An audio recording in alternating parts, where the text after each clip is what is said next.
Hey, thank you. Welcome, everyone. This is the State Building Code Council IBC Technical Advisory Group for November 7th, 2024. We guess we'll try for roll, please, Dustin. Alrighty, grab up my last little tool. All right, Chair Primary Todd Bayrether, Here. Chair Alternate Roger Haringa. I am here, although I'm going to log off and log back on to see if I can get my camera working right. Hear you. Thank you. Architect Primary Joe Mayo. Here. For the alternate, Che Fortaleza. Present. Building Official Primary Tim Woodard. Here. Alternate Steve Belzak. Not seeing him online today. Fire Services Representative Primary Lance Dahl. Not seeing him online. Cities and Counties Primary Hoyt Jeter. I don't believe he'll be with us today. He's out on vacation. Affordable Housing Representative Primary Todd Sullivan. Not seeing him online. Or was that Todd?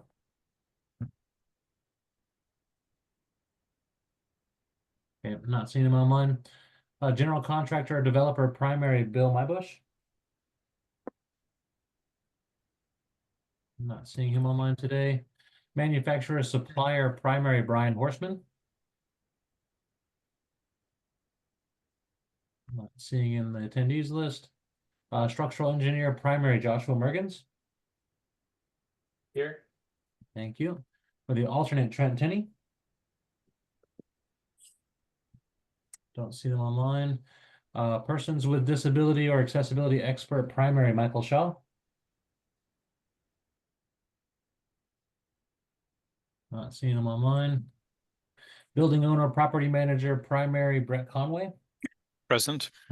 Thank you. General Public Subject Matter Expert Primary Michael Barth.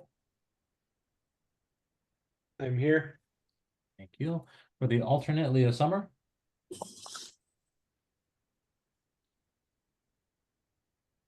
Seeing them online today. State Enforcement Agency Primary Paul Clark. Here. Thank you. And Fire Protection Engineer Primary Andy Leonto. He messaged us earlier today. He said he won't be able to join till 1:30 and we'll have to leave at 3. So he's out for the moment, but will let us know when he gets here. So And Dustin, Lance Dahl, I am here. I got in just a minute or so late, but I will have to step off and then I'll be back. okay, so Lance, without you, we are lacking quorum. So when you get back, we will establish quorum again. Are you coming right back, or what's the plan? Well, I've got a 1:30. It'll probably take me 15, 20 minutes, 30 minutes, and then I'll be back the rest of the day. Okay. Well, so you're hopping off right now then? No, I'm gonna stay on. I'm standing outside the business I got to deal with. So I'll be on until like 1:25, and then I'll be off and then back on. Okay, I hear you. So right now with that, we have a quorum, and when Lance needs to run, hopefully Andy shows up right at the same time and we can continue business with the quorum. Yeah. Thank you. I think so too. Okay. Any other introductions or recognition from the public?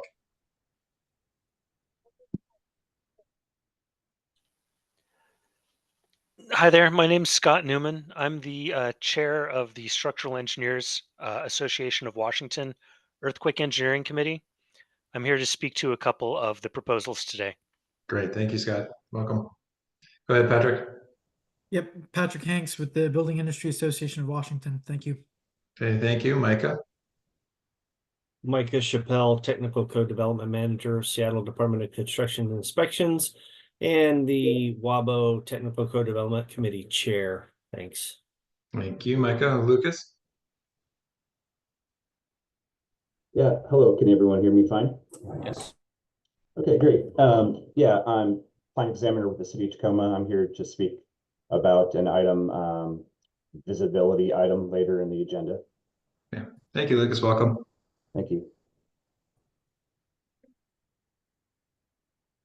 Okay. Oh, go ahead, John. Hi, John Siu, technical consultant with the WABO Technical Development Committee, and I'm going to be speaking on several of these proposals. Good, thank you, Jen. Okay. Seeing no other, I'm sorry, Steve Belzak here. Just wanted to, I came in a little bit late, but you can put me on the roster. appreciate that. Thank you, Steve. So You as bet. far as our quorum goes, Mr. Chair, he's an alternate and the primary's here for that one. So we're Okay. sitting with the same numbers on quorum. Okay, thank you. Okay, with that, let's move on to number 2, review and approve the agenda. Can we have a motion to approve, please? This is Tim Woodard. I'll make a motion to approve the agenda. Thank you, Tim. Second, Lance Dahl. Thank you, Lance. Everyone comfortable with the order today? No need to change edit order. Okay, with that, all those in favor signify by saying aye. Aye. Aye. Any opposed? Okay, agenda is approved. Item 3, review and approve the minutes from October 24th and 31st. You want to do that today, Dustin? Yeah, we're ready with the 24th, but the 31st aren't ready for us today. Perfect, thanks. As we're looking at them, can we hear a motion to approve October 24th minutes? This is Tim Woodard. I'll make a motion to approve the minutes. Thank you, Tim. Steve Belzak, second. Thank you, Steve. We'll continue scrolling until we've any discussion or edits. Ardell.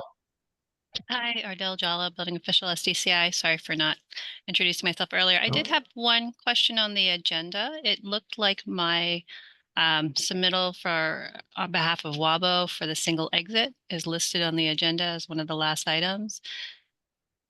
I understood that to be a separate tag. Is this really on the agenda today? For that one, it's on our agenda. We can talk about it, but I expect our action will be to refer it to that specialized tag. Okay, thanks for that clarification. Appreciate it. But you're correct, Ardell. Thank you.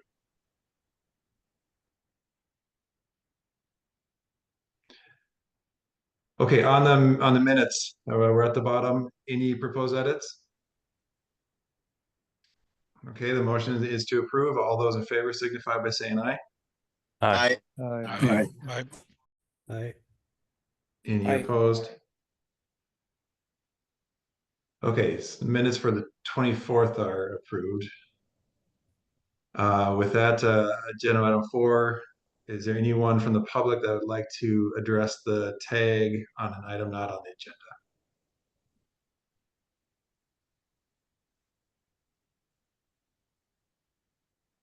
Okay.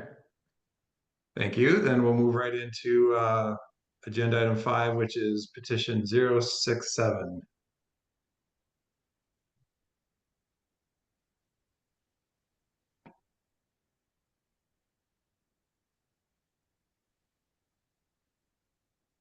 Micah, are you presenting today? I was not. We were trying to have Natalie jump on. She's having some struggles logging in. Would we be able to move that down, maybe 2 proposals? Sure. You'd be opposed to that. Thanks. Yep. Natalie should be on in just a few moments. Thank you. Okay, no problem. Thank you, Micah.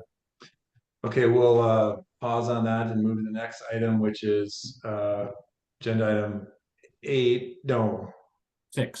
Sorry, John. Petition 120. Hello. This is just kind of an editorial update to the tsunami provisions in the state amendments. If you recall, the state adopts its own mapping and process for the to determine tsunami loadings for design. And earlier, or in the last round, the SBCC adopted ASCE 722 basically ahead of schedule, pre-adopted the standard for the 2021 code, and that's all fine. But the main intent of what we are doing here is to essentially update for the provisions for the 2024 code, recognizing that ASCE 722 is adopted with the 2024 IBC. And so the original recommendation I saw from the tag was to keep the amendments, and Daniel Ewengard, and who's from DNR, and I went through this and basically put in all the updates to match it up. So hopefully it's pretty self-explanatory, and here for any questions. Thank you, John and Daniel, for all that work. So we'll open up for questions or discussion before we entertain a motion. Are there any? They shifted up.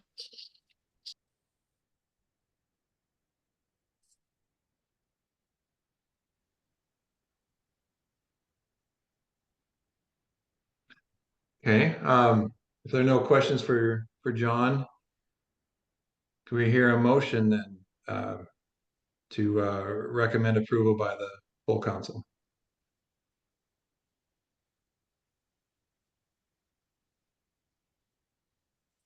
I'll make a motion. This is Tim Woodard. I'd recommend a motion for approval by the full council.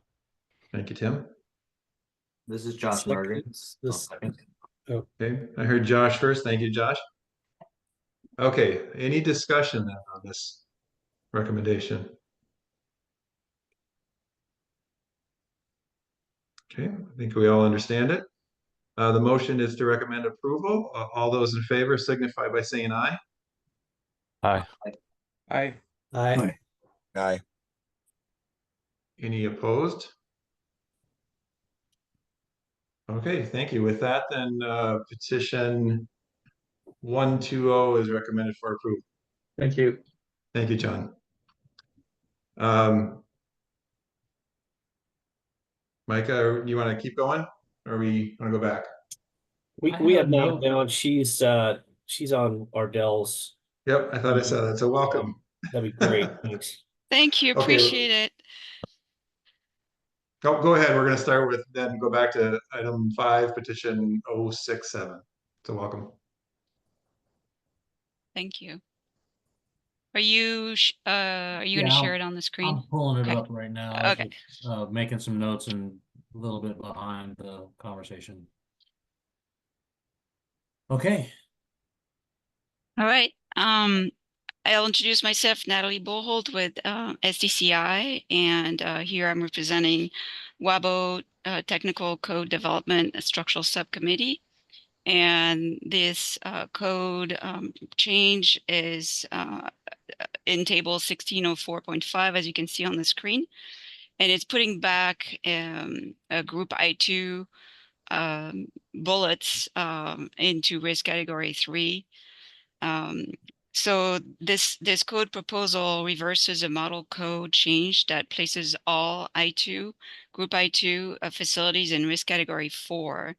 And this includes all foster care, detox facilities, hospice care, hospitals, nursing homes, psychiatric hospitals, regardless of the number of care recipients or the presence of emergency care.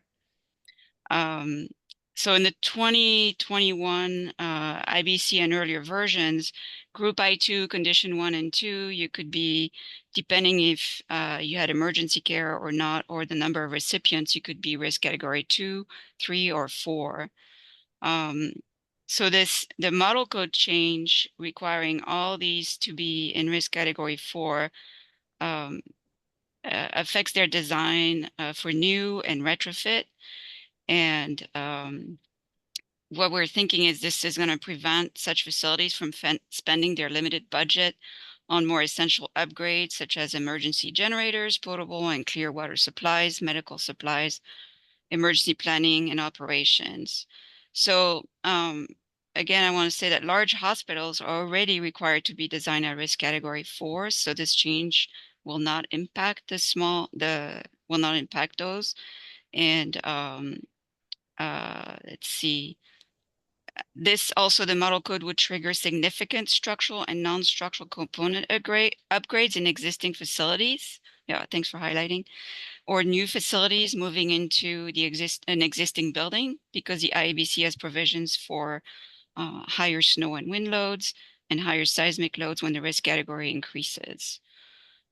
This could also affect adjacent structures that give access to a facility that gets categorized into risk category 4. Another impact of the model code change will be the requirement for special inspections of non-structural components that become designated seismic systems due to being in risk category 4. So this, again, to summarize, this code proposal reverses the categorization of all I2 facilities into risk category 4 to prior code additions, keeping them in RC2, 3, or 4 based on specific conditions, which has historically been adequate in my understanding. Thank you. Okay, thank you, Oh, Natalie. yeah, the one more thing, sorry. Yeah, Yeah, I wanted to note that the ICC committee voted 8-6. So it was it was not unanimous, because they also expressed the same concern that this may impact smaller facilities. Thank you. Okay, thank you, Natalie. Any questions for Natalie? Yeah, Natalie, this is Tim. I guess my biggest question or concern is the model code did make this change. So I did verify that what you put in here did just put back what we had before. But it seems as if there, maybe we could have included some of the rationale behind why they made the change to begin with. Maybe hear a little bit about, what their intentions were with that change, and then utilize that to help make a decision on what Washington should do. Yeah, my understanding is the rationale was to provide resiliency. That was kind of the general theme of the reason for this proposal at the ICC level. There's a push for more resiliency nowadays in the code, or some people are trying to enforce that, make it code language. So that was my understanding. It looks like John has Go ahead, something to John. add. Yeah, so I was one of the dissenting votes on that committee, and with that concern that it's going to affect these smaller facilities. The reason that it's being put forward, and I know there's one proponent particularly in California who's really pushing all of these, is as Natalie said, about resiliency, and it's increasing. The feeling was that they were increasing the availability of these facilities after a major earthquake. These are the description was that these are people who are vulnerable. It's a vulnerable population. So the idea was to protect them better.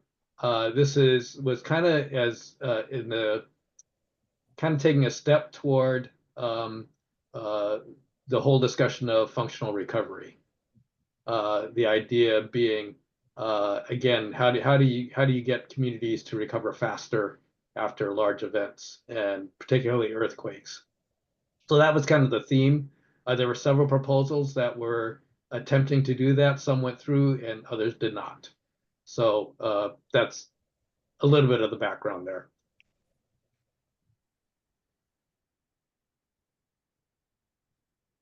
I might have a question here. On the question on the forum, it says, is there economic impact? No. Can someone speak a little bit to that? But I can defer to Tim and Roger first with more technical questions. Well, on the cost impact, it would only reduce the cost because it would allow those smaller facilities to be constructed to a lower standard, if you will. But the secondary question I had, or follow-up question I had, is, I guess when I look through those different examples, whether or not the location is an emergency facility, thinking about it from that resiliency perspective, it seems to me like any surgery center could be used in the case of a natural disaster, if you will. And it seems like that would help build up the resiliency of a community, if you will. So it's just that condition 2, believe where it says emergency surgery or emergency treatment provided. My thought goes to maybe that could still be categorized as 4. Not sure if it's necessary, but So right now that would be 3. And I mean, if we accept this change, it's a risk category 3. that's correct. Yeah. Okay. Roger. Oops, sorry. So what I think Tim proposed was is to not do condition 2 and keep that per the code, that would have to get bumped into risk category 4, which I think I would ponder that. I guess a comment and a question. My comment is I understand the move to improve resiliency.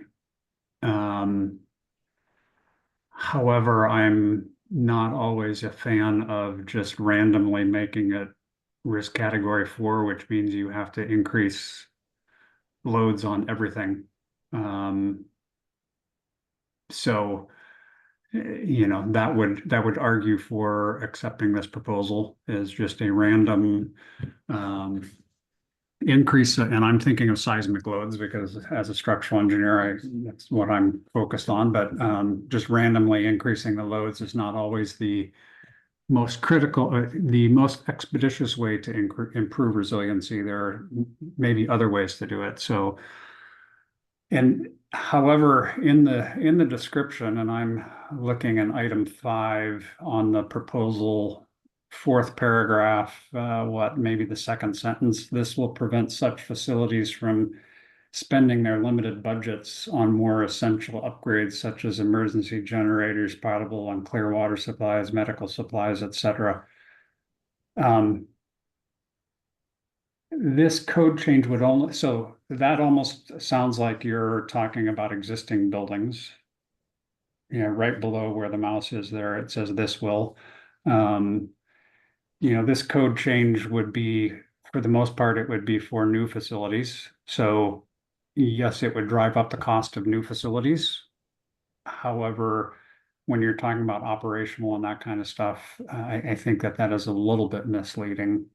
So, and for an existing facility, I suppose if they're doing a major upgrade, you would fall into this if it's an existing facility with 49 occupants, and it's currently risk category 3. The only way they would have to all of a sudden upgrade to risk category 4 is if they're doing a major upgrade. So that cost impact, you know, when this would kick in for existing buildings is a little bit of a question. So that argument that it's, you know, the costs for existing facilities will be impacted, I'm not sure I agree with. Having said that, I am in general support of this proposal. I think Tim's comment about maybe keeping the emergency surgery or emergency treatment facilities out of that, I could go either way on, so. Okay, thank you, Roger. John? Couple things. Todd, in answer to your question about the cost impact, I think the question is always on these, what's the baseline, right?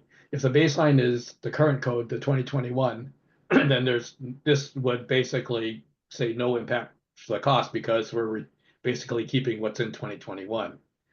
If you compare it to the 2024 code, as was mentioned, it's a decrease in cost because you don't have to do these things. In response to Roger, a little bit, and I don't have the code in front of me, so I can't tell for sure, but I believe there is a trigger at some point, and I don't think it's just when you do major upgrades, that if you go to a higher risk category, then it does trigger upgrades. And I'd have to take a look at that to be sure, but that's something that, certainly the tag should verify. Let's see, what else? I think that, well, I can't remember the other points I was going to make, but I think that's something certainly to look at. I remember there being questions. Oh, I know. The other thing is that one of the big changes is that I2 can be a risk category 2 building, and this would have forced them to go from a risk category 2 to risk category 4, which is a huge leap. So again, kind of agreeing with Roger that just increasing your risk category doesn't always get you, is not necessarily the best approach all the time. Thank you, John. And I'll follow up. I asked the question trying to honor, the intent of, we just had a long discussion yesterday in the executive committee about all of our cost analysis, and I argue that it's the technical advisory groups to give the technical analysis, but to have some discussion about the economic impacts. When we get to life cycle cost and the cost benefit analysis that would be required if this moves forward, that's always my question on risk categories is the benefit to society or to the building, to the people over a life cycle. How are we going to weigh that? So I just wanted to raise it and see if anyone had any input, but by no means taking a position. Go ahead, Roger. Yeah, given John's clarification for me for the I2, and also the risk category 3 versus risk category 4, for Tim's comment about making the condition to group I2 condition to be risk category 4, risk category 4 is really meant to be essential facilities where the loss of function is a substantial hazard. I don't know about, I guess in my mind, making the surgeries go from 2 to 3 is a big enough. A freestanding emergency surgery room or emergency treatment facilities. I think many of those that are going to be used in an emergency would be in a hospital anyway. So there would be surgery and treatment facilities available that are in hospital that would be risk category 4. So I would have a tendency to support the proposal as it is.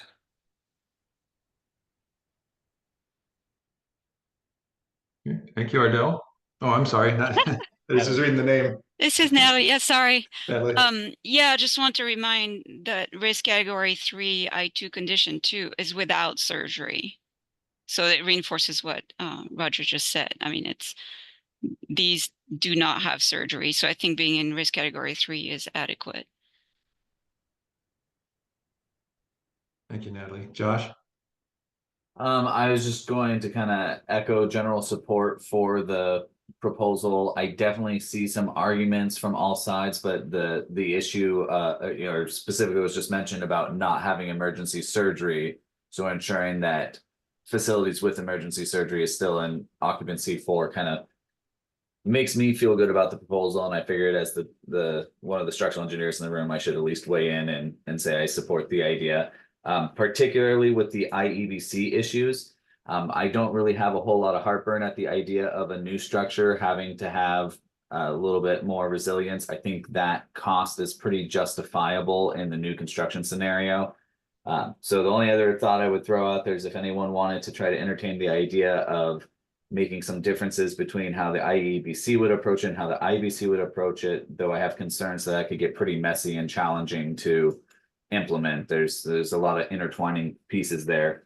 So to me, if it wasn't for the concern raised about IEBC, I would probably be less in favor of this proposal and just saying, hey, if you're building a new medical facility, let's do it. But God forbid they have a roof leak that triggers sufficient repairs or necessity for repair that now their whole facility has to get upgraded. Maybe the trussing that was used on the roof can't handle the new snow load. Their existing brace frames can't handle seismic load. And I definitely see where we could get to an extreme increase in cost. So I'm just kind of sharing my opinion of why I'm becoming more in favor of this, particularly as it relates to existing buildings, and interested if there's more conversation on that.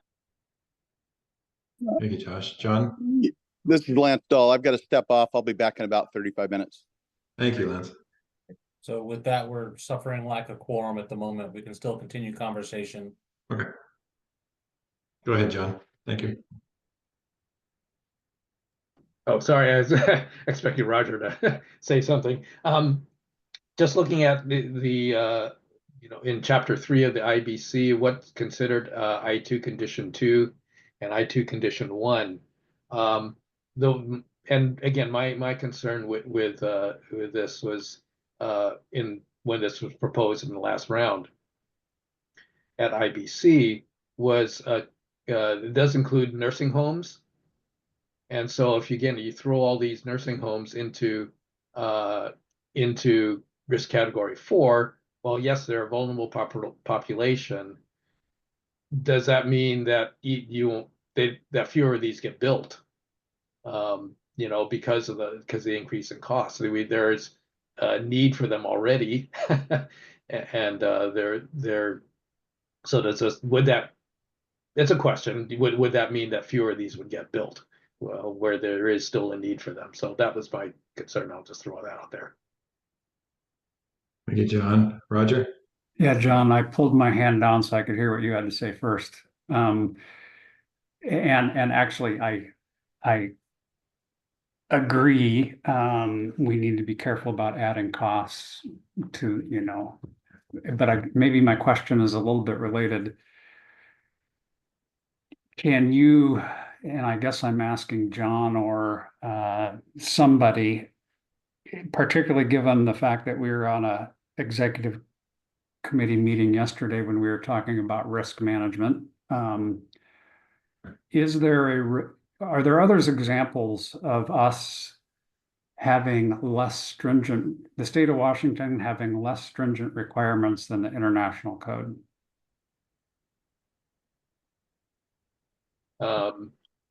Depends what you consider less stringent. Our single exit is going to be one. You could consider that. The 5-story wood frame could be considered less stringent, depending how you look at it. Mm-hmm. I'm trying to think if there are others at the structural side. Generally not on the structural side, as far as I recall. We tend to kind of keep things up, but this is this was a pretty extreme jump, and that's why we're proposing it. Ordinarily, I think that we wouldn't be bothering with it. Okay. No, I thank you. That's what I was looking for. Is there a precedent? And I think there is, if we have a strong reason to believe that it's appropriate. So thanks. That's it. Thank you, Roger. Angela? Yeah, I was just gonna say, we removed sprinklers from the IRC. So, yeah.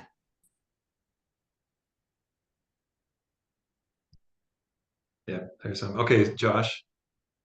Largely just agreeing with others, and I want to circle back to a point Roger made, or I guess Roger and John at separate points, but risk category 4 typically is intended for essential facilities, and when we talk about things like nursing homes included, while like John pointed out is a vulnerable population, I don't know if we typically consider those, or really if it fits with the intent of the code that that's an essential facility in an emergency.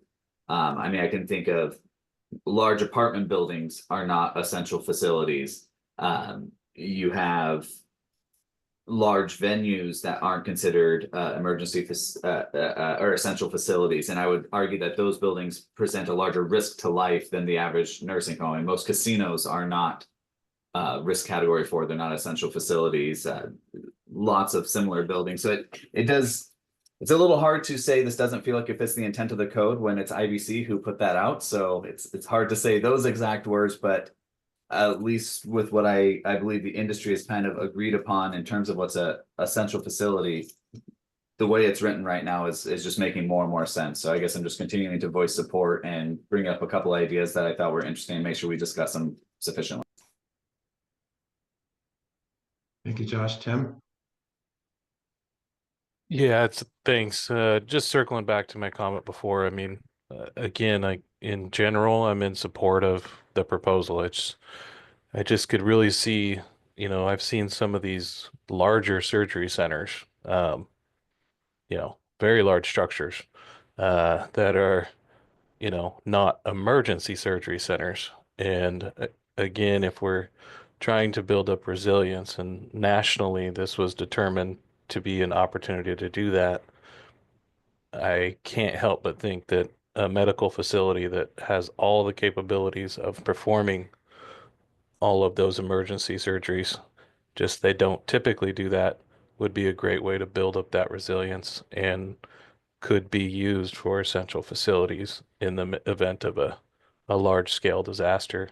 Also, in smaller communities, they don't typically have emergency rooms. So I know, having moved from Blaine, Washington, the closest emergency room is probably 45 minutes away or so. It seems that the surgery center they're building there now could be used for, housing victims of some sort of event, but I don't know if it would be either. But that's the only thing that I just could see us still keeping is these larger surgery facilities, that don't technically cross the threshold of being considered an emergency surgery center. So thanks. Okay, Josh? So I'm curious to hear from folks on the building official and plans examiner side of things in the room. For things like what Tim was just mentioning, and I'm curious how this relates to Washington state amendments. Are building officials still empowered to render interpretations based on intent of the code with regards to the Washington state amendments, or is the fact that it's amended and incorporated into Washington state law prevent them from making those calls? I guess what I'm hoping to do is either provide an out or verify if there's an out for situations where a building official say, hey, the intent of this is to be a backup facility or anything of that nature. I don't know if that could be handled clearly, but curious if anyone can speak to that in a little more detail, if those interpretations can still be applied to Washington state amendments. I could tell you traditionally what you do is you look back at their state licensing and you ask them the question whether or not it is an emergency surgery center, and you solely rely on their response and their documentation that it will not be an emergency surgery center. Next time, go ahead, John. Yeah, that's a bit of a loaded question. Of course. I think if there's a specific amendment for that, it would be difficult to say, well, they didn't really intend that, right? I mean, the state didn't intend that, so I think that would be a tough argument. And yeah, when you start, if you really felt strongly about that, something like Tim's example there, you would be into the realm of what I call the Buffalo Code, and you try to bluff them, or you try to speak to their other you really should do this, and try to persuade them that way. But it's not encouraged.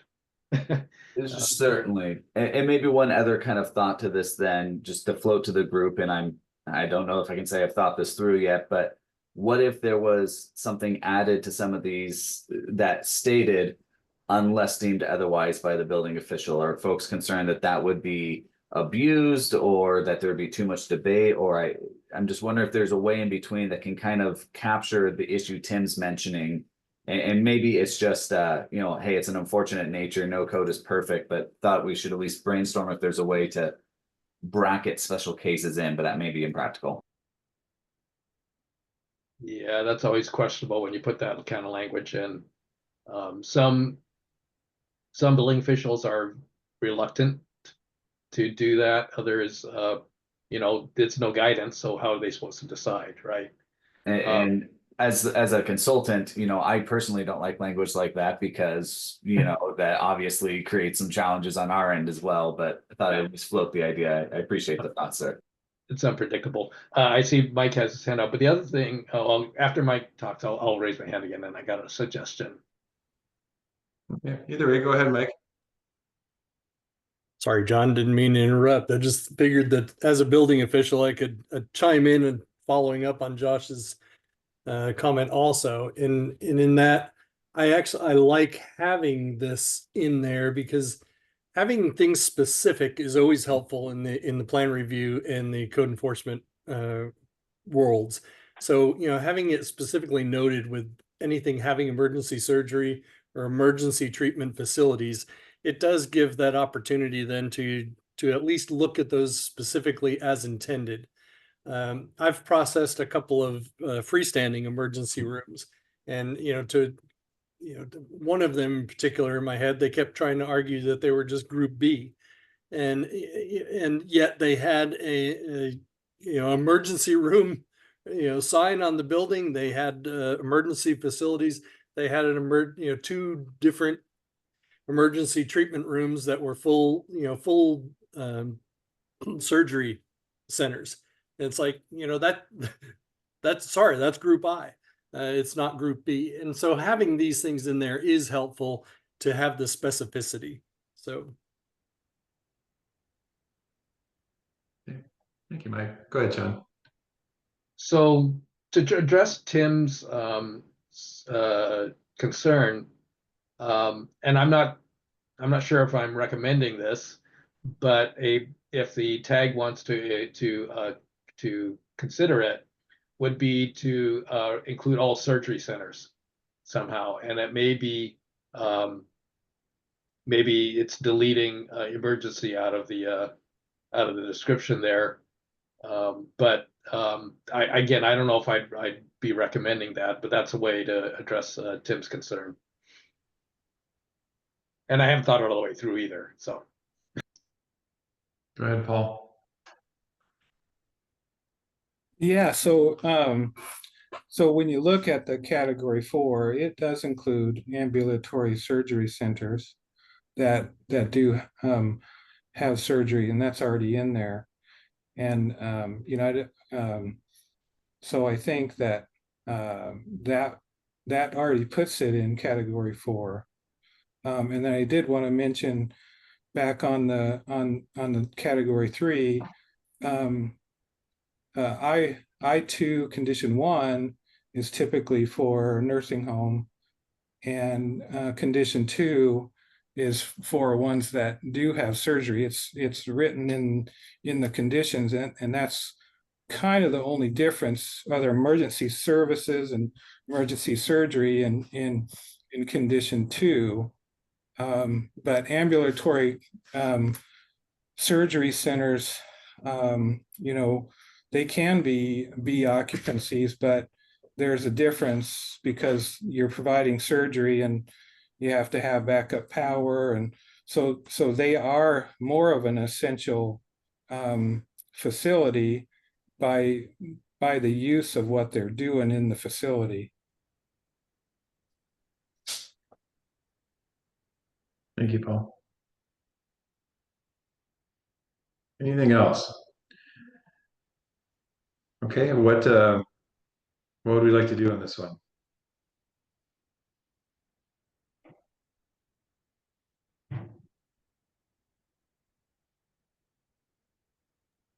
Go ahead, Roger. Well, I would like to go ahead and move this along. I actually, after all the conversation, I think, the comment that was just made about having the emergency surgery, I think both on the code enforcement side and on the consultant side, having it spelled out is better than having ambiguity. So having it clear in the code is better than having ambiguity. However, I don't think that we have a quorum, so. Yeah, I forgot about that. I'm suggesting that we table this until we have a quorum and then come back, but I would be supportive of it, of this as it stands right now. So I'm going to suggest we table this until we have a quorum and Okay. then come back to try to take care of it. Okay. Yeah, let's just informally do that. We'll just move on to the next agenda item and put this on hold. I don't know if that's the correct terminology, but rather than taking, obviously you can't take formal action. So if everyone's comfortable with that, we'll come back to this after we get quorum. Let's move on to the next item and start talking about it, which is We may have quorum now. I see Andy's online right now. In I think with him here, we are good to go with business. okay. Thank you for that, Dustin. Okay, with that knowledge, then is there a motion to recommend approval to the full council by the full council? This is Paul. I'd make a motion to approve this. Thank you, Paul. This is Josh Mergens. I'll second. Okay, Josh again, we'll give it a second. Okay, any other discussion? This is Okay, the Tim motion- again. This Yeah, go is ahead, Tim, Tim please. again, and I would just reiterate. I mean, I'm having a hard time with the idea that you know, the national code, the base code that we use for guidance on most everything else, has chosen to put these into category 4, and we are, I guess, lessening the Washington State code in regards to this. And I think Washington State is maybe one of the higher areas prone to the possibility of a natural disaster. And I guess I'm just struggling with that a little bit. My suggestion of surgery centers, knowing my past history with them, was one avenue that helped me feel more comfortable lessening it for nursing homes and things of that nature that don't perform surgeries at all. But I guess if I had to vote now, I'd unfortunately have to vote against the current proposal that's out. Tim, you could propose an amendment if so desired for consideration. I guess the amendment that I would propose would be to recognize what John mentioned earlier, which is striking the word emergency surgeries to try to capture these large scale surgery centers into category 4 occupancies. And then I think I am more okay with everything else that's there. Will we be striking that from the category 3 or category 4 underlying sections? Category 3 for sure. And then looking at category 4, let me reread that. I think you have to, I think you're just striking emergency, not surgery. Correct, just emergency. And I think you would have to do it in both places. So let's do these edits on the screen, and then Tim, you can make that a formal motion. We can discuss it though. Mike, go ahead without having the formal amendment motion. Yeah, I was just the the 3 is places not having emergency surgery or emergency treatment. So that pushes it to category 4, regardless if you have emergency surgery or emergency treatment facilities. So I guess, Tim, I'm not sure. I mean, I agree anything with surgery should be in the category 4, and I think this does that. So I'm not sure. Maybe perhaps I missed something.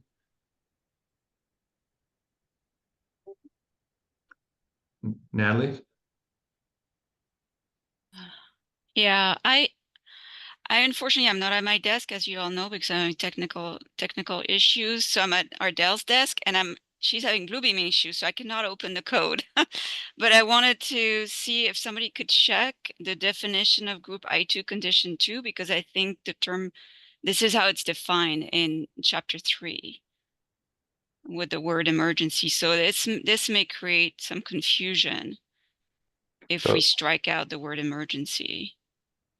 So I'm looking at that. Oh, Dustin's pulling it up on the screen, so we can look at it there. Essentially, it doesn't. It just says emergencies care, and then separately surgery. That could provide emergency care.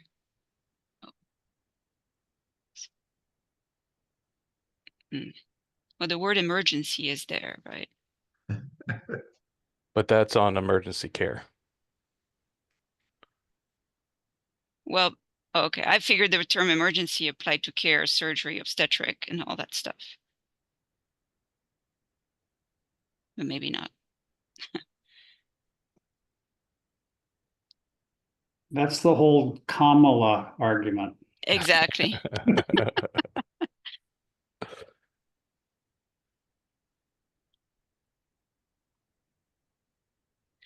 Plus, I'm not sure I understand how it's helping by striking it. I'm not following the argument. I'm sorry. I think what it accomplishes is basically anything having surgery facilities gets thrown into risk category 4. Because you're taking out emergency. So Tim's example again of a medical facility that provides surgery, but is, not necessarily emergency surgery, would get thrown into risk category 4. Oh, I see. And what about emergency treatment facility? Would you want to strike that emergency as well out of treatment facilities, or are you mainly concerned about surgery? I only suggested it for surgery because that was what Tim raised. I did not look into emergency treatment facility. And again, I haven't thought this all the way through, so. Yeah.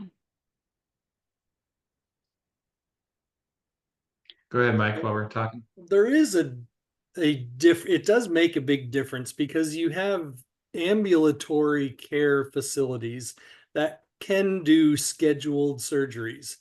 Can be minor surgery, could be, removing a mole is considered, surgery, that type of things, as opposed to emergency surgery, which is unscheduled and kind of isn't planned. Emergency doesn't fall necessarily under that ambulatory care facility.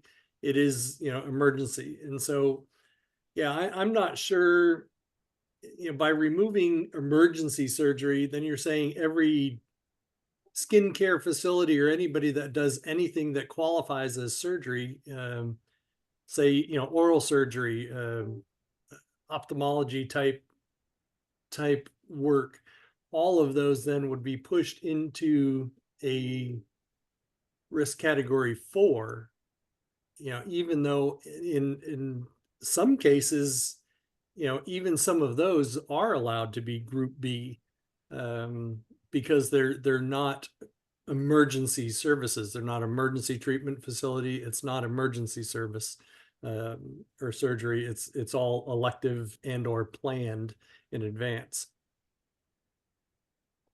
Go ahead, John. Yeah, Dustin, if you could scroll up just a hair to the risk category 4, as Paul pointed out, there is a line item there for ambulatory care facilities, and that one says having emergency surgery, and we're not at this stage anyway talking about getting rid of that. So I don't know if that helps you, Michael, but the other thing this does, I recognize, and Mike's kind of bringing it up, is does this introduce confusion then about what type of facility is this and which one governs? From a building code standpoint, you can make the argument that the ambulatory care facility item takes precedence because it's more specific. So if you are an ambulatory facility, then you'd look and see, is it emergency surgery? No. Okay, then you're not risk category 4. You can get there, but yeah, it's a question of, does this make it more confusing? Tim? Similar to what John said, a B occupancy would cover your mole removal places because it would be a clinic and stuff like that too. And ambulatory care does allow surgery, right? It just the emergency surgery portion of that would still be in effect. So, meaning you could have an ambulatory facility where they're doing, oh, I don't even know, other surgeries, and that wouldn't trigger it into a different occupancy group. So it wouldn't be an I1 condition 2. But the more I look at this, without that emergency, I don't know why it wouldn't be an ambulatory care facility all the time on the surgery centers that I'm considering or thinking through. So there could have been something to, I believe it was the new Ardell's comment about I-1 condition 2 only being for emergency surgery, emergency, reading that comma rule again, because otherwise they could just classify it as an ambulatory care. So with that in consideration, I think I'm comfortable now removing that strike, well, standing with the original motion made by Roger. Okay.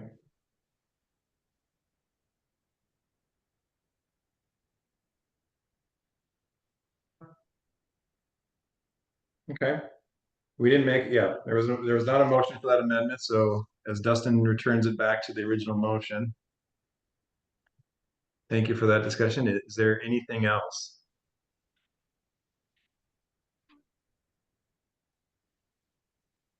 Okay, is everyone comfortable voting? So the motion on the table is to recommend approval by the full council. I don't remember the number.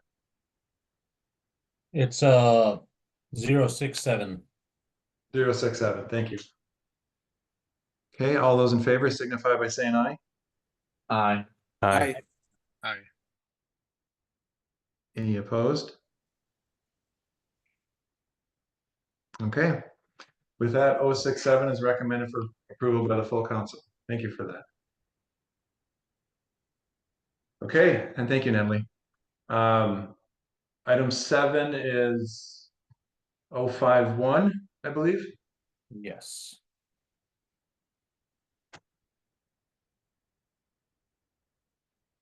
And this one, I believe, is by Julius, which I am not seeing online. No, Julia, he's got his hand up.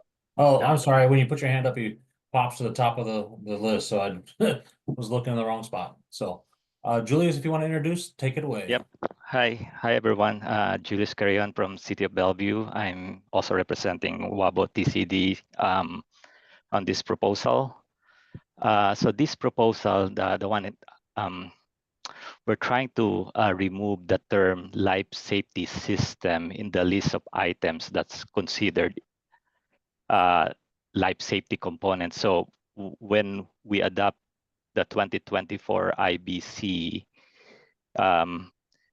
it used to be the items listed in yellow.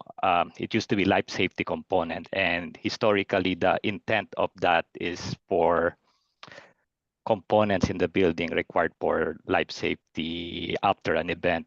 Think about emergency generator, fire protection system, those kind of things.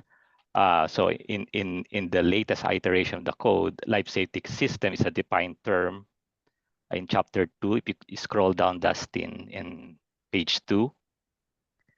The definition is systems, device, and equipment that enhance or facilitate evacuation, smoke control, compartmentation, and isolation. So it's a much broad type of components. Think about fire barrier, firewall, fire doors. So those are also still considered life safety systems, which is not the intent of this section of the code. So we believe the term designated seismic system, which most structural engineers are aware of using chapter 16 when they're applying ASCE 7, already capture the intent of the section. So this proposal try to eliminate or remove the term life safety system because we think it's already redundant. So that's the gist of the proposal. Okay, thank you, Julius. Any questions for Julius?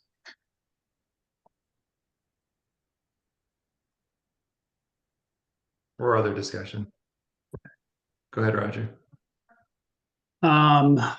I have a question and then a comment. In the definition of designated seismic system, it says those non-structural components.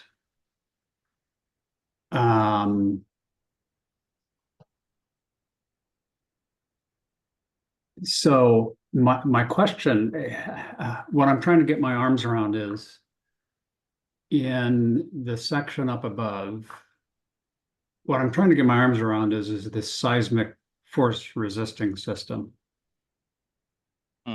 And something that we deal with all the time that I have a rather strong opinion on is if you have a higher risk category lower down in the building, do you have to use the increased I? And I'm just going to use what we often come across is on a podium where we get occupant load exceeding 5,000 people. All of a sudden, your risk category, 3 or 4 rather than risk category 2. Does your whole high-rise lateral force resisting system have to be designed for the increased I? I feel rather strongly that it shouldn't have to. But we are forced to do that often. Yeah. So the way I read this is you're only saying designated seismic system, which is now defined down below as non-structural items, which would imply that the seismic force resisting system, you would not have to use the increased I. So yes, Roger. So the designated seismic system is different from seismic force resisting system. This designated seismic system, as the definition, it's intended for non-structural components in the building. As I've said, a basic example is an emergency generator, which is intended to make the building operational. The smoke control and the fire sprinkler system to be operational after an event. So a risk category 2 building can have a designated seismic system with an IP. We use IP of 1.5 for designated seismic system.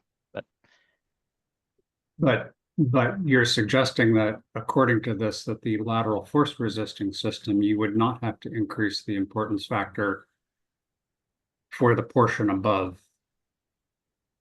And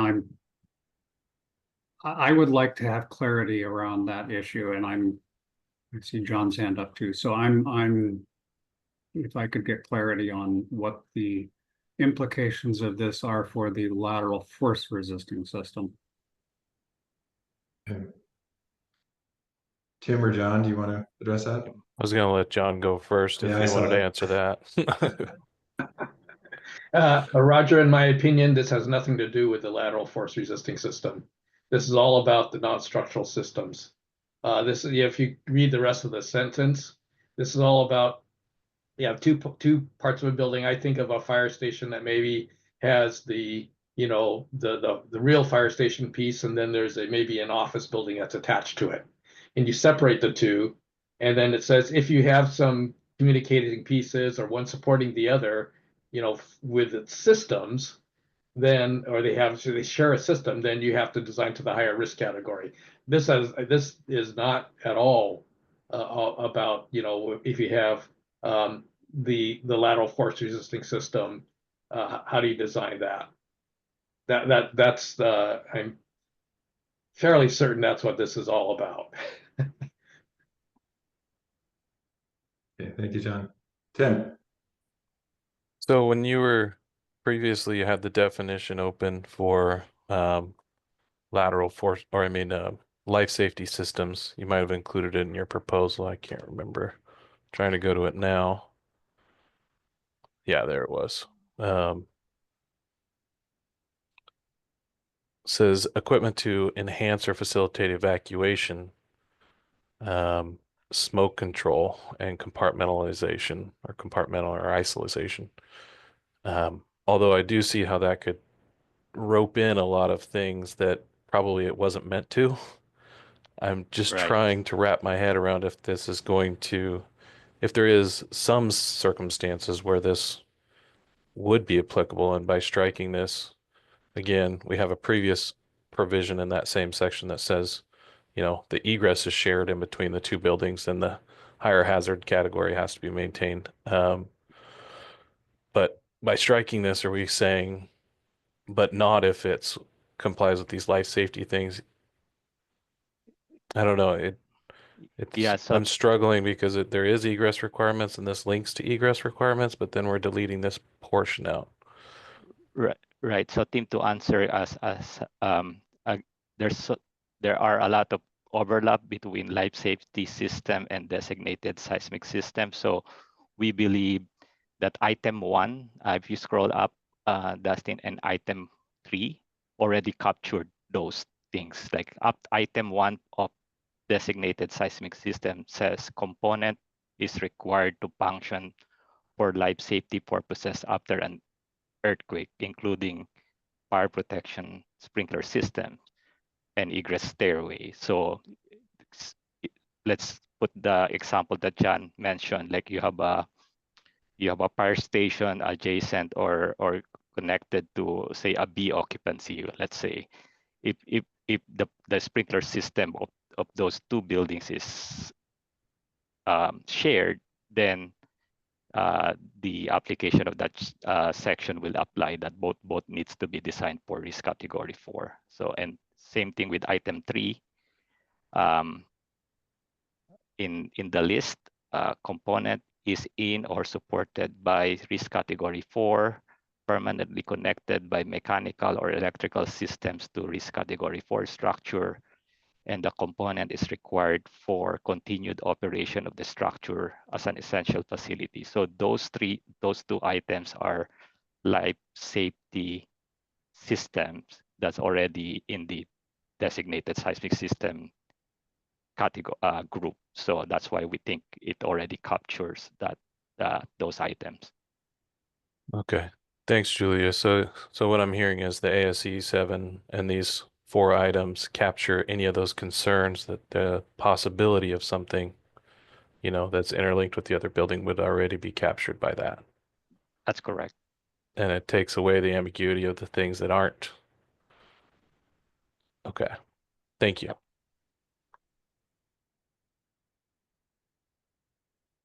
Roger. Yeah, as I read through this, I believe I'm in, oops, sorry, my dog's excited. I'm in support of what's proposed. And I guess my concern is actually, I know I've been pushed to this section of the code, and it's actually the first sentence of that code which pushes us into the seismic force resisting system using the classification of the highest risk category. And that's the piece that I don't agree with. I'm not sure it's in our purview to make that any modifications to that sentence or not. But since that was not in the original code change proposal and it's a little bit different,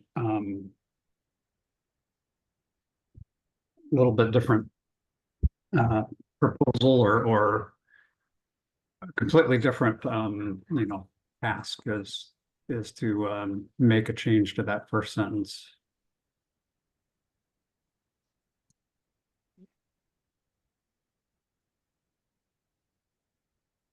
So I'm not sure that I have the ability. If I was 4 months ago, I would think about submitting a code change proposal to rework that first sentence to exclude the seismic force resisting system, or to suggest that that should be the risk category of the somehow I would rewrite the sentence so that if your seismic force resisting system is lower above, that it does not have to be designed for the higher system below. But I'm not sure that can make that change right now. So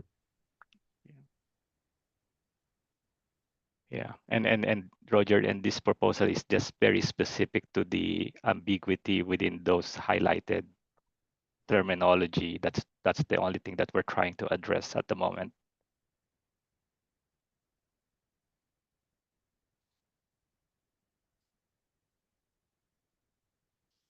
Okay. Roger, I'm afraid I don't have an answer. Oh, I know that it's what I want to do is to make the Yeah. change, but I think that that's outside of the our ability to do so at this point. So I think we're Or what is proposed, yeah. unless Okay. it should be an emergency rule change, but I don't think that'll work either. So maybe next code cycle. Okay, well, we're in questioning and discussion. What would the TAG like to do? Would someone like to make a motion? This is Tim. I'd make a motion to recommend we send it to the full council for adoption. Okay, thank you, Tim.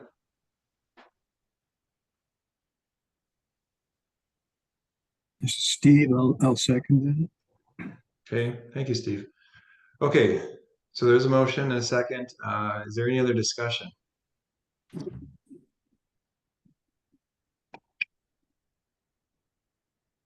Okay, seeing none, the motion for 051 is to recommend approval by the full council. All those in favor signify by saying aye.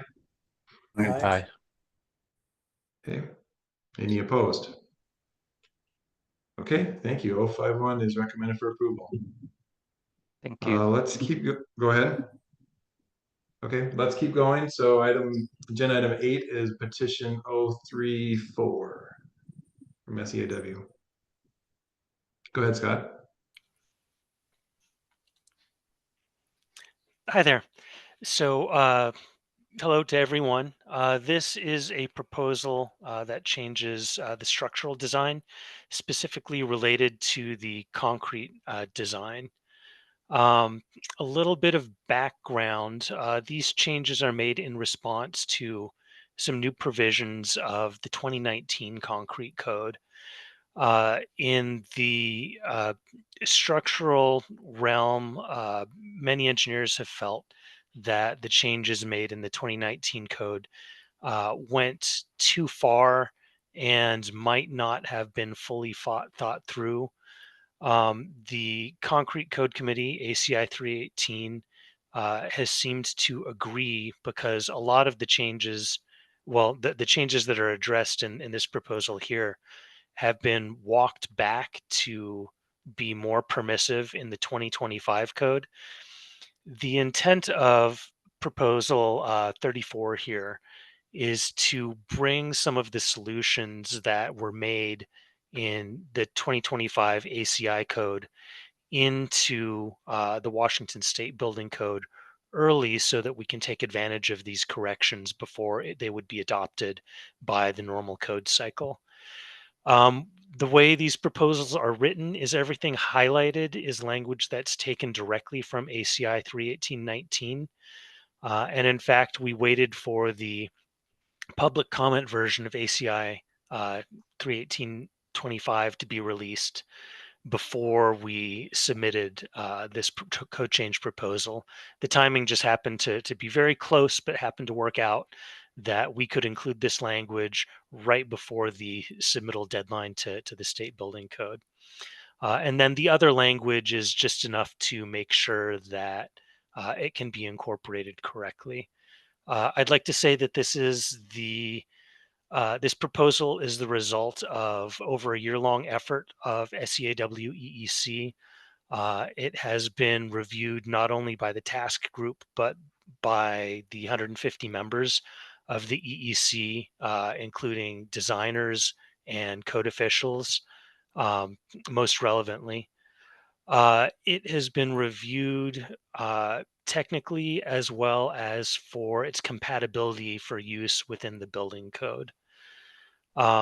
This provision specifically addresses some changes to the design of concrete shear walls both the magnitude of forces that concrete shear walls are designed to be required for, as well as some of the detailing requirements, how the reinforcing bars are placed within the wall.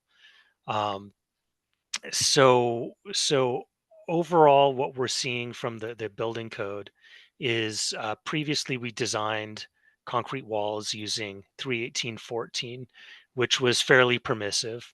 The requirements of 31819 are a lot more restrictive. And then 31825 kind of walks back those restrictions to about a medium level. And so by adopting this code change proposal, we're going to avoid kind of going from this level of requirements to a very high level of requirements to a medium requirement. And so we're going to go from a kind of the initial level of requirement, just taking a small step to the medium level of requirement and avoiding that very high level that would only be in use temporarily until 31825 is adopted by the natural code cycle.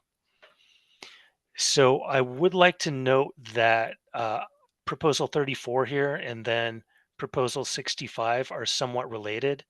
Those are items 8 and 10 on our schedule today. So proposal 65 updates the language for one of the items that's included in this proposal 34 here to language that was updated after the public comment version or in response to public comment for the public comment version. So it's more recent and there was just enough time to submit that. But these two taken together will bring the current code in alignment with what will be adopted in ACI 31825. So that was a lot. Do you guys have any questions? Thank you, Scott. Roger. Of course. Scott, can you remind me and everybody else, when would ACI 31825 be within the code? In the 27 IBC?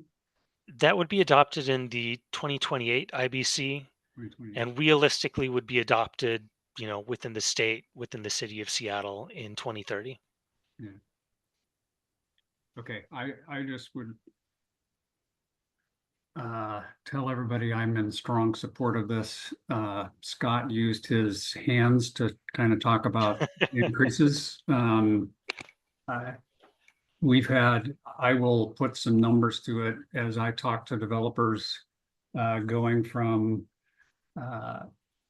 basically code that was ACI 31814. We are seeing buildings with our base shears that are increasing up to 70% in the Seattle area. It's kind of hard to explain to our clients why there's such a big change and then answer the question, well, is the building that I just designed under the old code okay? And the reality is there were too many code changes and they added on top of each other.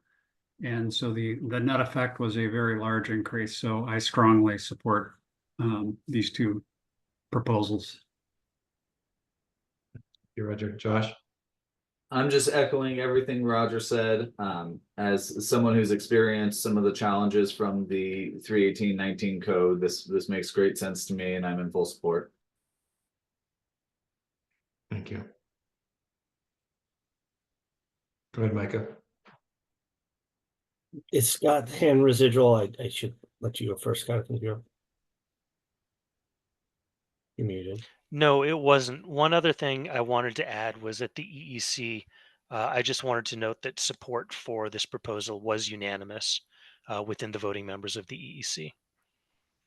Okay, thank you, Scott. Go ahead, Micah. Just a question on the reference standard you indicated would not be adopted until 2028 or implemented technically in the state of Washington until 2030. Is part of this proposal going to include adopting that into the 2024 Washington State Building Code that would have that reference listed in Chapter 35 appropriately?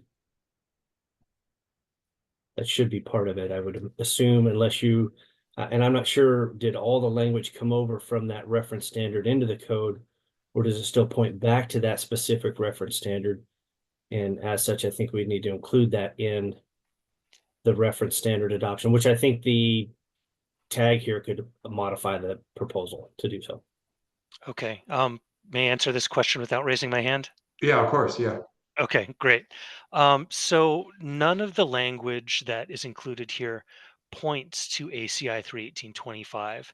However, it is taken directly from ACI 31825.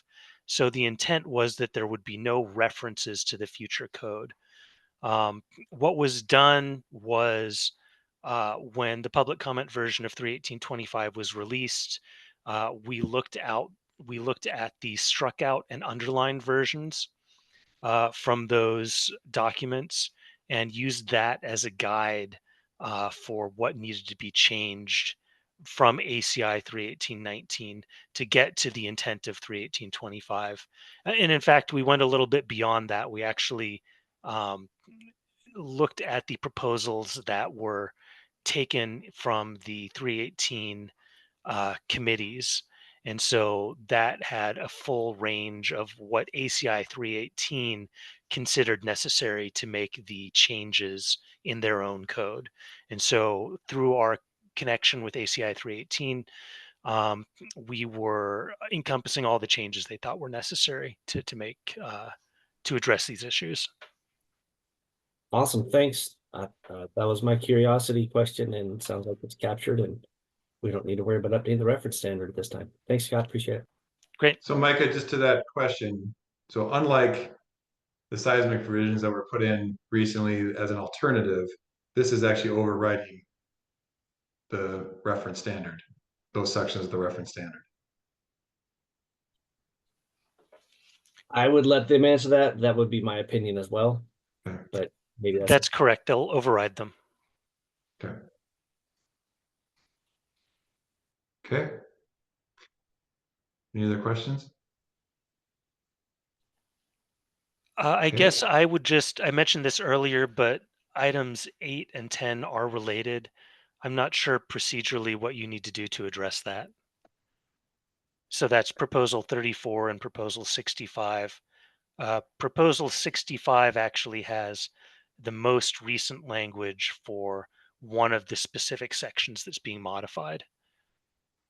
There's no reason why we couldn't jump that one out of line. Yeah, I mean, especially if you want to speak to it, if you think it's relevant to the action taken on this one, we'll take the action separately, but is that what you're asking, Scott? You'd like to speak to the second one to inform this first one? The language in the second one should override the language in the first one. So is that it should? It should. So would it be beneficial to maybe combine the language here into the first one and that's my potentially withdraw suggestion. this one and have a revised proposal for the other one?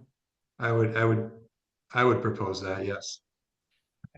I think the proper pathway here is let's make a motion to well, I mean, we can do it before a motion if someone would like to propose that. So specifically, it's the change to section 18.10.6.I. It's kind of down at the bottom of the first one.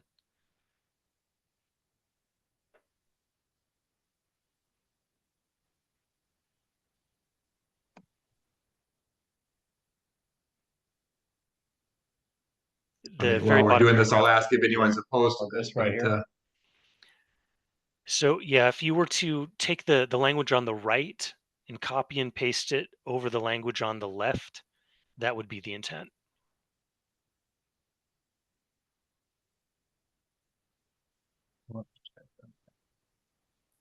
I'm trying to paste it in, and then we can cross out this section here so we can see what we're actually doing here.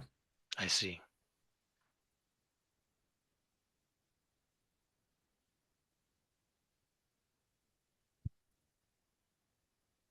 I'm not hearing any opposition to doing this. If so, please speak up. So here's the change we just made. And if we make a motion to do this, I'll delete the red strikeout language from this and save it as a revision proposal. That would match my intent. I agree with your edits. Okay, thank you, Scott. Okay, so then the motion we're looking for here is on agenda item 8, petition 034. We hear a motion to recommend as amended. Yeah, or as modified here today. For approval by the full council. This is Josh Morgans. I'd make a motion to recommend to the full council for adoption the edited version that we're looking at on the screen. Okay, thank you, Josh. Do we have a second, or do you want to hear comments first? This is Tim. I'll second. Okay, thank you, Tim. Go ahead, Julius. We'll run this very open, even though we're in a motion. Sorry, I forgot to raise my question to That's Scott. okay. Hi, Scott. I remember when we were developing this proposal, like originally there was some commentary in the proposal that we removed, but we have agreed that it might be good to have a user note in the language to direct the user to the future 31825 for commentary, so that everyone who's using the amendment in the future will have the commentary available in 31825, so we can direct the user to that document. Is there a language in this proposal that user note was added?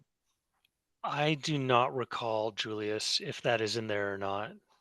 I don't remember that detail. I'd have to search for it. Okay, because that might be helpful if for code official or engineers in the future who's going to be using this amendment, and to verify the commentary with 31825. So it looks like it's included in the code change proposal under item 4. It says commentary related to the following provisions may be referenced in ACI 31825. I don't know if that is included like within the text of anything that we're changing.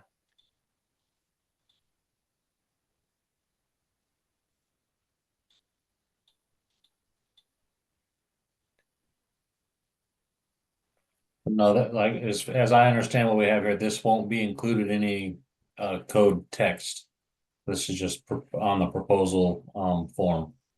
That's right. So that's just on the proposal form. It wouldn't be included in the text. I agree.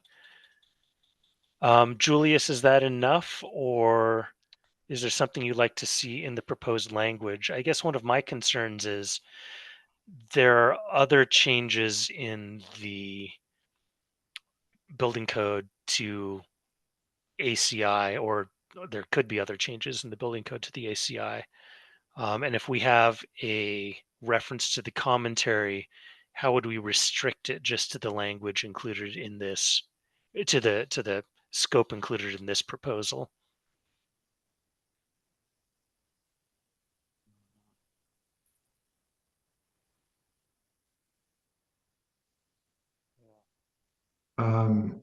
Julius, anything else on that? We can come back if you have thoughts. I can't think of anything right now. Okay, but we can come back if you I think will. of. Yeah. Does this note satisfy your concern, or would you like to see something stronger?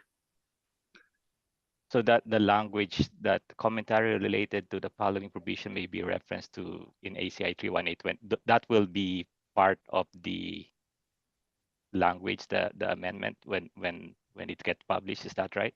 It will not. It will not. So that's the concern, right? The user of the state amendment may have difficulty using the amendment if they don't use some of the portion of the commentary section in 31825. That's why I thought we will provide a user note to the use to help to bridge that gap. That's what I was trying to address, or that's my concern. If this is usable enough without the 31825 commentary, because there's no reference to that document. Right. Okay. Well, let's hear from John and Natalie, see if they have anything to add to that, or otherwise, and we can come back. John? Just throwing in I had actually a separate issue I wanted to ask about. Okay. But as far as is concerned, having a user note We've done that before in, as you know, in the tsunami section. So it wouldn't be unprecedented to throw a user note in there that would give some guidance. And so in when we're doing Washington amendments, that has been done before where we would add this comment. Yeah, as a user note. Again, we did that in several places in the tsunami amendments. Okay. So if that was desired, we'd have to hear an amendment here from a council or from a TAG member. Natalie? Yeah, I guess I understand the desire to put a user note. Is that going to be an issue though, since we decided that we did not need to put ACS 1825 in the reference standards and it's not published, then it may become an issue. That was my next question also, Natalie. Yeah, thank you. John?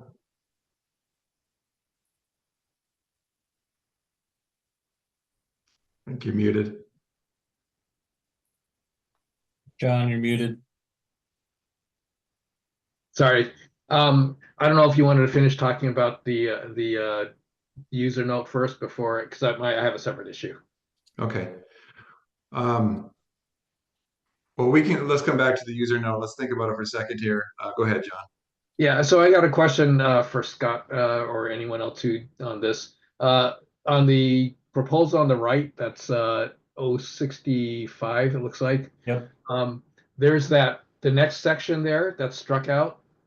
Does that need to be carried forward into this, or is that going to be still remain a separate proposal to be discussed later? Does this need to be carried into that same where we just made the change? I think that's duplicated from the proposal on the left. Is it in there? I didn't see it in there. That's why I thought so. Yeah. You know what? Actually, right there on the screen, isn't it? We have the section here Oh, in there. planar walls. Okay. Okay. Well, so now I'm confused. So what did we strike out too much there? No, this was included in this proposal, and all I did was bring this paragraph down below here. So if we want to move forward, what we have on this screen, eventually I will strike everything that's here in red strikeout. That was not I'm not sure the exact here. Let me so pull I up think the email real quick. I think in 318.19 the language in planar walls is in there, and the intent would be to strike it out. So yeah, John, I think you're right. I think that other language that was struck out in the proposal on the right should be copied and placed below the language on the left that was added. Yeah. Sorry, Dustin, if you could scroll down on the one on the right. Okay. That the stuff in red right there. Right here? Actually, I think it looks like it was duplicated from, as Dustin pointed out, in that paragraph right where his cursor is. I think that's the same language, or it looks like it's incomplete anyway. Yeah, and then it's in there. So here, let me highlight it. There it is, embedded in this line that we're striking out. Okay, so it looks like it's been taken care of. So fine. Well, so I think the strikeout for the paragraph on the left, I think some of that was originally struck out, but Dustin, did you edit that to add any strikeout to it? No, I just turned it. Well, yes, I did. I turned it all red and struck it out. So here's the original right here. And the only thing struck out in this one is transverse reinforcement. Okay. Is the language on the left in red then going to be put into the code change? The way I think it is supposed to look is I think that the language in black down at the bottom on the left is supposed to be there. And then I think the language starting in planar walls it shall be permitted also needs to be included in the amendment struck out. And then all the language on the left that is in red and struck out right now on the top page now can just be deleted and go away. That is the Because plan. that was So the what- previous proposal. So what you're saying is have it drafted like it looks right here. And I'd prefer this not be red because it'll confuse me when I go to make the final edits here. But Right. if we have the strikeout here in black, this is what we're working on right now. This in red above is intended to go away. Yeah, so if you highlighted everything on the left in red and just hit delete, I think that would be adequate. John, does that look?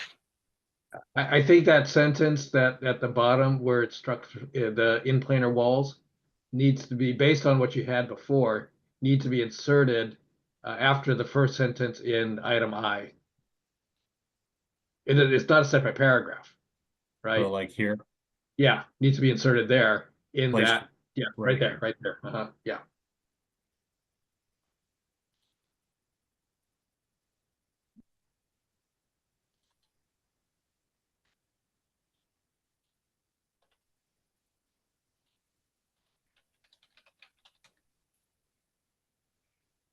I think that is what we were looking at. I think so. Go Josh? ahead. I was just going to suggest with some of this confusion, I see a big potential for accidental clerical error. Is there a process by which we can make the motion to have this edited and reviewed at the next meeting to make sure we're all on the same page and give people time to make sure we don't have issues? Josh, we would just catch it before we do our final approval as a tag at the end. Okay, great, thank you. But I think, yes, we need to make that note to make sure we're looking for it or make the changes if necessary. Go ahead, Natalie.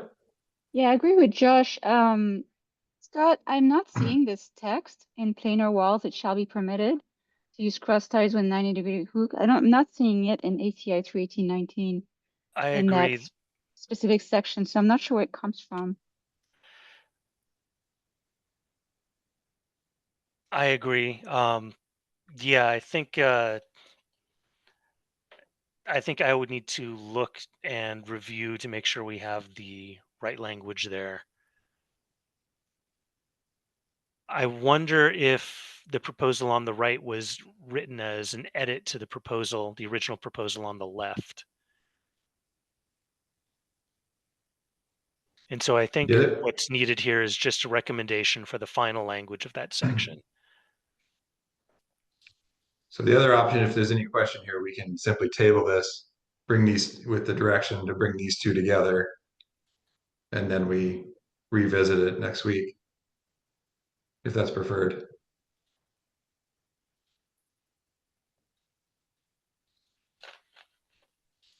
Anyone? Scott, are you opposed to that, or go ahead, Tim? I think that's a great idea. I would motion, and maybe after we send a motion, I've lost track of where we are now, but well, let's let Tim talk before I start saying things. I want to hear what Tim has to say. I was just gonna say so that, we could kind of speed up things. I was still happy with moving forward and then making a note to compare any final edits from Scott at I guess when we do the final approval versus, making it another agenda item later. But that was just my thoughts on it. I think that's a good pathway also. I'm happy to work whichever way you prefer. I won't be able to attend a meeting next week. Okay. Tim, do you want to make that motion? I think that's the current motion, right? Oh, I'm sorry. You're right. We're in it already. Yeah. Okay. Okay. As long as everyone has that understanding. Yeah, we edited before the motion. Let's just clarify though, who made the main motion? Just make sure this as shown on screen is your intent and then the second. Josh was our first and Tim was the second. Okay, Josh and Tim, are you okay with that then? Yeah, let's go ahead. Okay. I am. Tim, Yes. second, thank you. Okay. With that, the motion on the table is to move this forward as edited. All those in favor signify by saying aye. Aye. Aye. Aye. Aye. Any opposed? Okay. Thank you for that, Scott. So that was 034 Yes. has been recommended as edited for approval by the full council. So Scott, or I was gonna say, Scott, if I send this to you as we have drafted here, I guess we'll be okay with that one. And then I guess you'll send that one back to me before we get back to this at a meeting. Yeah, if you send it to me now, I can have it to you over the weekend. Okay, I'll get you taken care of. Perfect. Thank you. Okay. We're moving on to agenda item 9. Just a note though, with that, then we're removing agenda item 10 from the list. Before we move forward, was Excuse me? John's concern about a user note ever addressed? We never did circle back. It to was the not. It's a discussion. good point. It was not. I know we're past discussion now, but it just. Well, we can always add a motion to include that.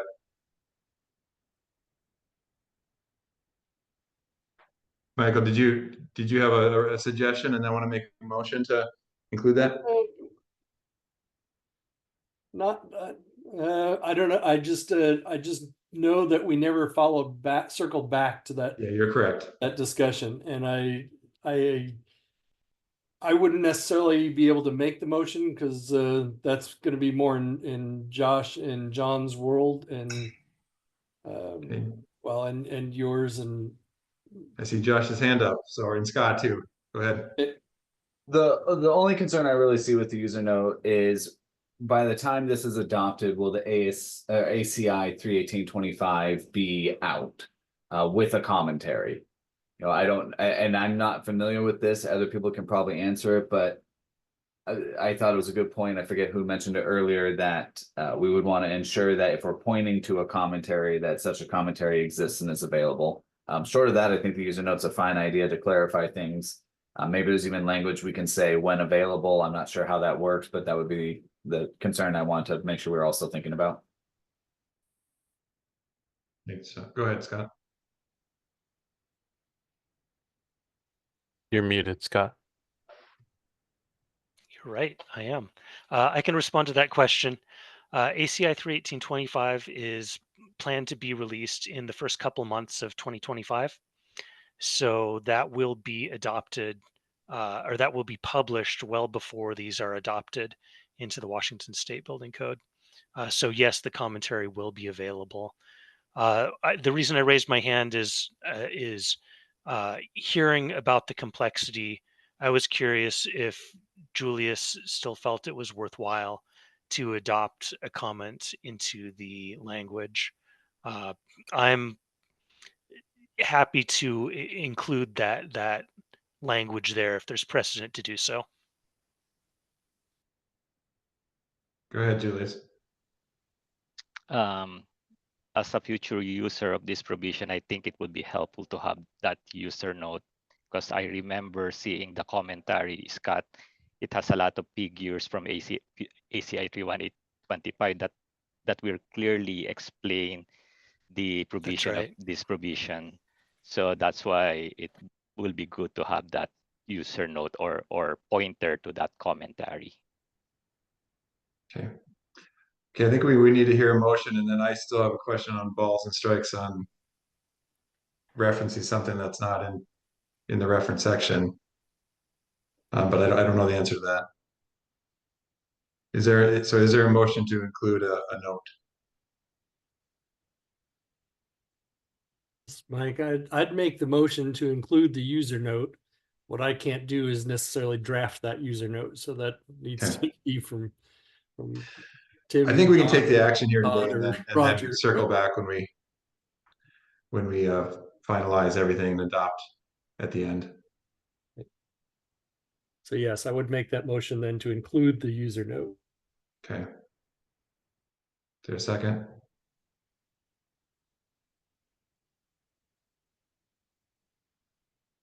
A second, Lance Knowles. Okay, thank you, Lance. Okay, any other discussion on that? We probably need to see the note though in front of us before we take a vote? And where exactly does it go? Go ahead, Scott or Josh. If I'm making edits to this document this weekend, in advance of next week's meeting, I can draft the note and have it in there for next week too. So I can take both of those on. Yeah. That makes a lot of sense to me. I was going to suggest that. That's why my hand was up. If we're already making edits, I know we're trying to push things forward here, but I'm wondering if we're, maybe we're moving too fast and it would be best just to get all of these things sort of resolved, built in, and maybe give folks some time to digest the concept of, do we need to add something to chapter 35 for reference standard, or is commentary somehow separate from that? Okay. I think that's fine. I think we understand the intent here, and we can bring it back as a separate item to include in the package. Okay, anyone feel like we actually need to take a vote on that, or is the intent clear and we can bring it back? Dustin? I think we were already making edits, so if we include the user note and bring it back, we don't need a specific motion to direct that. We Okay. sent other proposals out for revisions, and we're not 100% clear on every aspect that's getting changed on those. Okay. Everyone okay with that? Michael, you want to withdraw your motion if you're in agreement? Sure. Yes, I'm in agreement with that. Okay. Okay, thank you. Thank you for that discussion. Okay, with that, we'll move on. How are we doing? We're at 2:46. Do we need a quick break? Could we maybe address 065 real quick before the quick break? It's my understanding we'll probably withdraw this proposal if we're combining them. And I just want to clarify if If we need to take formal action, that's fine. Yeah, let's do that right now then. So agenda item 10, going out of order, petition 065. If you want to hear a formal. I just want to hear the proponent. We're for sure withdrawing. We don't need Withdraw. a motion or anything, and then we can take our break. Scott, I it's your support intent to that withdraw. motion. Okay. It's my intent to withdraw it. Okay, thank you. Thank you. Okay, let's take just a 5-minute break. Let's go to let's round up 53. Is that okay? Okay, thank Thanks. you. Hey, Dustin and Todd. I need to leave by 3, so I probably won't be back after the break. Okay. We'll be Thank you. okay on quorum. Andy, I appreciate your attendance today. Okay, thank you.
Okay, thank you. Maybe you can quickly do roll, please. Yeah, 1 second. Todd Bayworther. Here. Roger Herringa. Here. Joe Mayo. Che Fortaleza. Tim Woodard. Steve Belzak. Lance Dahl. Thank you. Oh, yeah.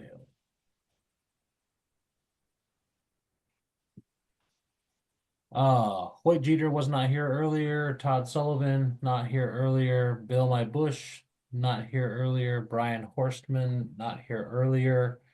Joshua Mergens. Here. Trent Tinney, not here earlier. Michael Shaw, not here earlier. Brett Conway. Yes. Michael Barth. I'm here. Leah Summer was not here earlier. Paul Clark. Here. Andy Leonto. I think he had to leave, so I believe he's off.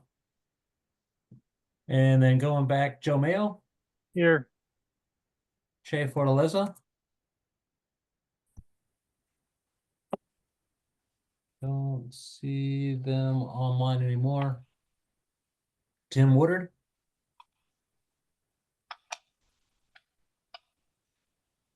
Tim Woodard. Steve Belzak.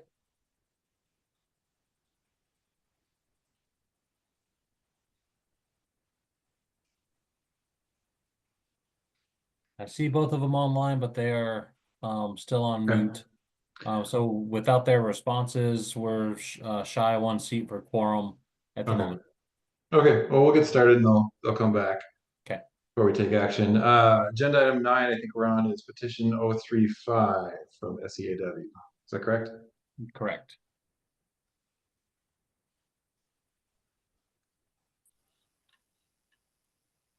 And this one's from SEAW as well. Same drafter as the last one. Scott, are you planning on talking for this one?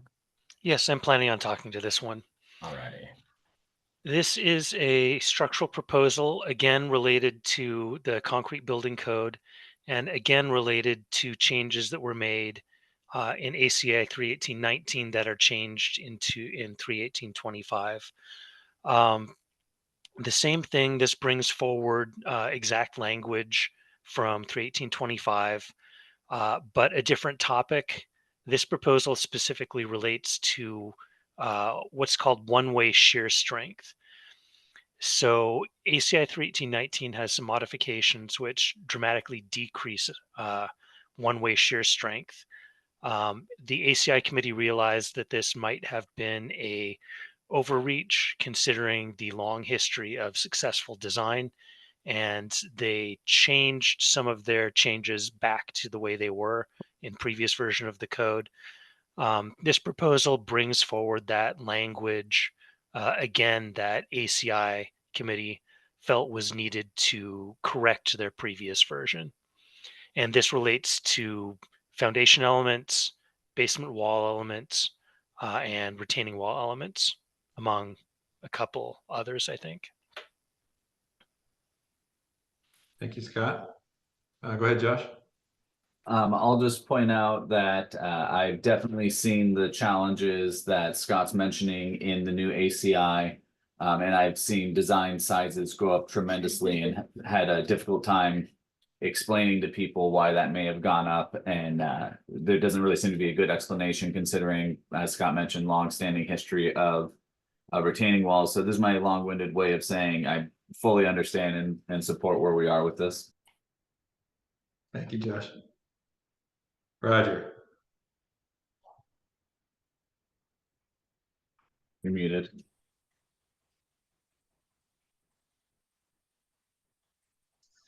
Roger, you're muted. Oh, no wonder I didn't get a reaction. I said this time I'm going to agree with everything that Josh said. But in addition, what we have found is there is a push because of these requirements to actually increase the thickness of basement walls. And because I am interested in reducing embodied carbon, adding a bunch of concrete to a basement wall thickness purely because there is a code change is not something that we should do and is basically throwing concrete at a problem that we don't have. So I strongly support this proposal. Okay, good. Thank you, Roger. Okay, any other questions? Otherwise, we can entertain a motion.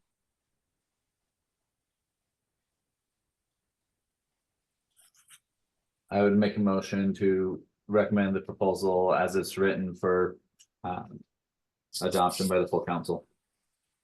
Thank you, Josh. This is Tim. I'll second that. Okay, second by Tim. Thank you. Okay, now any discussion? Okay, moved and seconded to recommend approval by the full council of petition 035. All those in favor signify by saying aye. Aye. Aye. Any opposed? Okay,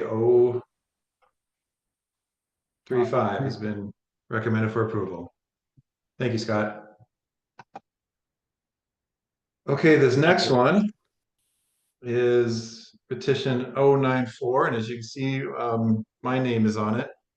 So in the past, what we've done is, unless there's opposition, I will temporarily step down from my role as a council member. Roger, if you're okay, I'll hand you the chair so that I can speak to this proposal, if that's okay. Yep. We'll do that. In the olden days, we would walk around the table and sit at the different microphone, but here we are.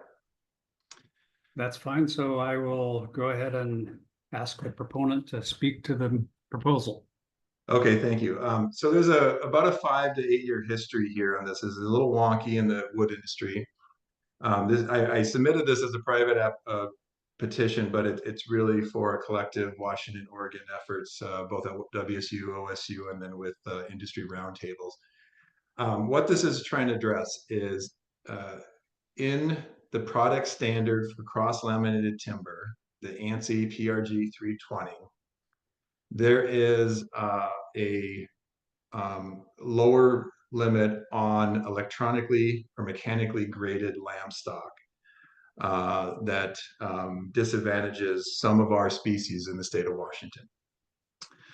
There's been a long technical history of testing at OSU, at WSU, in Graz, Austria. Wood from Washington, Idaho has actually been shipped to Austria to understand this problem with our, not problem, these lower values of our underutilized species that have lower strengths that are ideal for cross-laminated timber, but just aren't common in typical lumber.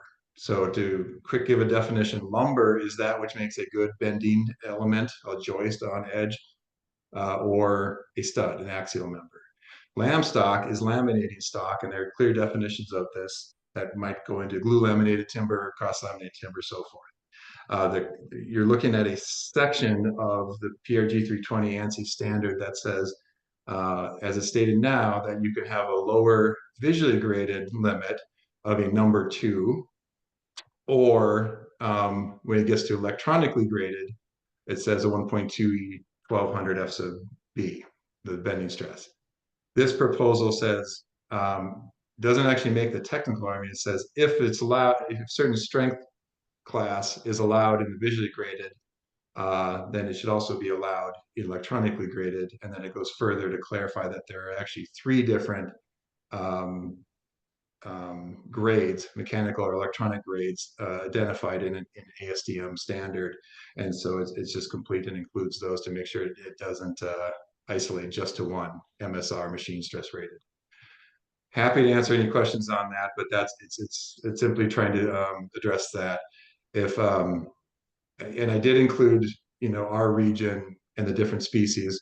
What this specifically would do is make it more competitive, but also lower the coefficient of variation when we're looking at species such as ponderosa pine, western hemlock on the Olympic Peninsula, and even lodgepole pine, which in our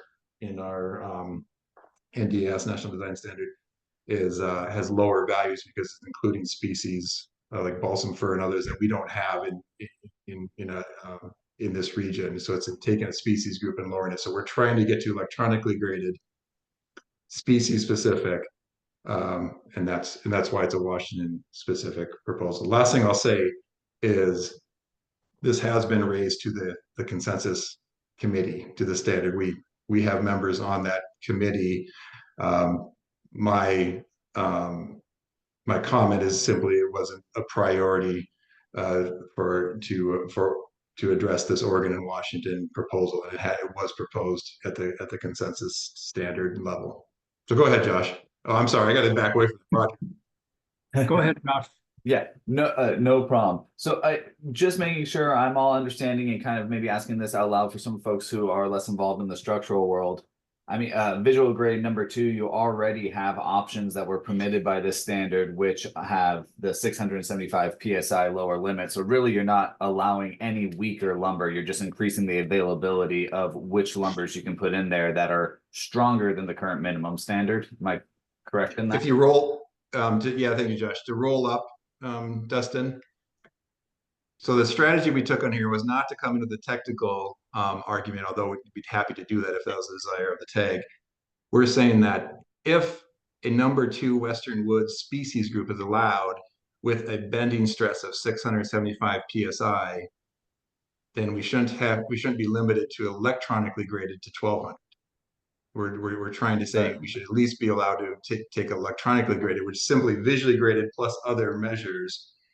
It's still to a grading agency standard, and we should be able to go down to that stress level.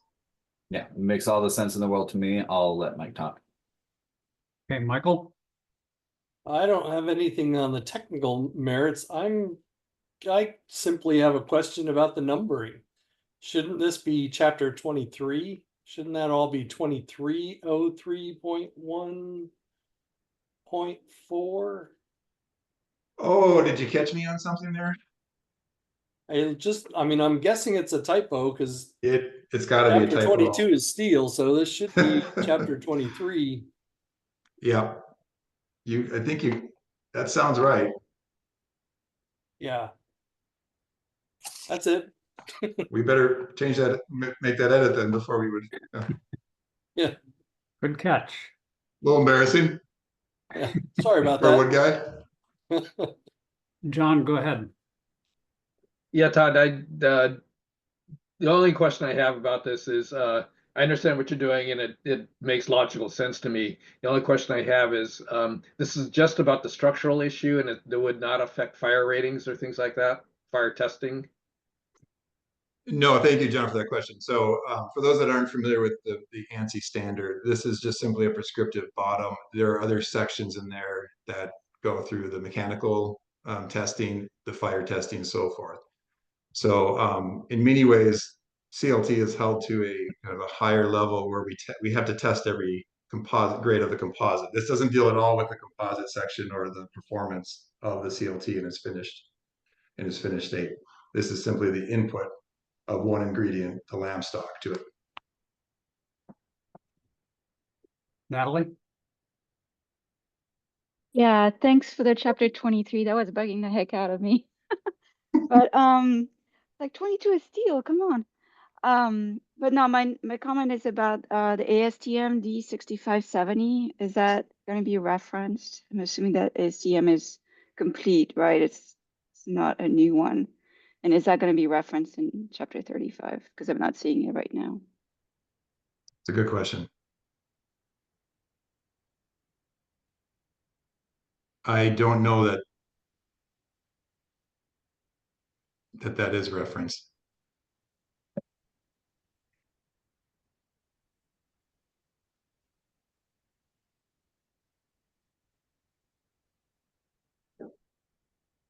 Josh? I've got a process question, and there might be some challenges here, but this has come up a couple times now. This idea of, hey, if we're adding other references, it may need to get added to chapter 35. And I think the simple logical answer would be, oh, well, let's keep track of this and make an amendment to 35. But I know proposals have now closed, so I guess I'm curious if there's a way that we can, instead of maybe writing each of these amendments to try to bend to the will of chapter 35, if there's options to do editorial sort of changes or amendments to chapter 35, or if that ship has sailed for this round. I'll offer my opinion, although others may have a different opinion, is if our technical advisory committee approves that section, for instance, in this case, everything in the red, And as part of that, we need to make a modification to another part of the code, including chapter 35, that would be appropriate, and that is just editorial. Some other folks, as far as adopting other references in chapter 35, I'm unclear, but I would think that would be an okay process, but happy to hear from others.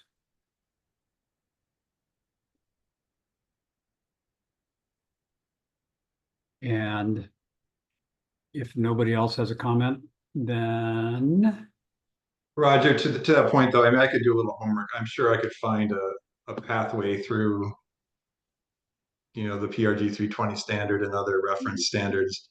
The NDS does reference MEL and MSR, which are electronic lumber grades, but I've included ELAM in there, which is electronic lam stock tension grade. So that's the SDM reference there. So Todd, what is the suggestion that do you want to go do that homework and we postpone it, or? I think it's a bigger question of just how we deal with the reference. I think it was Josh's point, right? Of how the tag wants to deal with cleaning up reference standards. Well, I'll offer that in the fire tag, they've brought the same kind of question up, that as we go through proposals, reference standards maybe identified that need to be brought into that chapter. And so, I mean, it's at the end of the book, so we can get it added in there as part of one of the last proposals we're looking at. But we also kind of offered that if there's editorial change needed in that chapter, to add a standard as a result of another one of our proposals, that's at some point after CR 102, before CR 103, we have the opportunity to add that change in there as a result of the language and input, or result of the content of proposals. So if we published our CR 102 without that reference standard being updated in chapter 35, there is opportunity to do that prior to final adoption, or we can do the homework and get it ready for CR 102 publication and include a reference standard prior to drafting CR 102 language. Julius. I just want to point out that the next proposal after this item, we have a proposal that includes both the code change in section 2304 and a reference standard. So that might be a similar item to this condition. If you guys want to look at. It's GP 10050.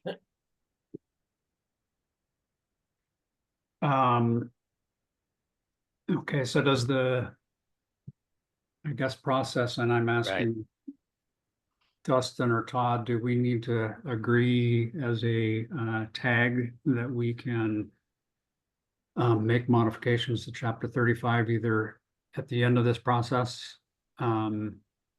thinking that's editorial, or later during CR 102? And is there a preference for this group of how we do that? I think we My should. preference is to get it done prior to drafting CR 102. That way, it's less little strings to clean up at the end of our process when we're already going to be crunched for time. So if we can get it wrapped up now while it's fresh in our minds, I think would be the most appropriate. Okay, Jim? Well, I think we'll go with what Dustin said. I was going to say something similar to what Roger mentioned, which is theoretically just adding these all editorially at the end, because they've already been, I guess, voted on and adopted by the tag. It seems like an editorial change to chapter 35, but with Dustin's comment, I'm more than happy to, add in either a note or something to that effect to this code change and make it part of this process. We could potentially approve the technical merit of what this proposal is, and we're going to bring all these back for one more looky-loo prior to sending off to the committee. So if we could introduce that language as part of that final look, I don't think we necessarily need to bring it back prior to that. You know, it's a small change and we're talking about it here. So if our motion included, you know, approve this language we see before us and you know, revised to include modifications to chapter 35, I think that would be appropriate. Okay, Dustin, I just want to know if looky-loo is defined in the code somewhere. It's a technical term. It's actually in Webster's. All right, Michael? I was just gonna ask if we need to do anything in 35, because right now in the 2024 IBC, it is the 2019 edition of PRG 320. And all we're doing is modifying that. So essentially chapter 35's reference remains correct. I think the reference if I'm that was reading it correctly. the reference that I heard was in regards to the ASTM D6570, which I didn't see in the reference standard. Yeah, and I'll say, you know, I put it in there just to be complete. It really just using it for the definition of what E-rate ELAM is. We're not actually referencing anything in that actual standard in terms of values or formulas or test methods or so forth.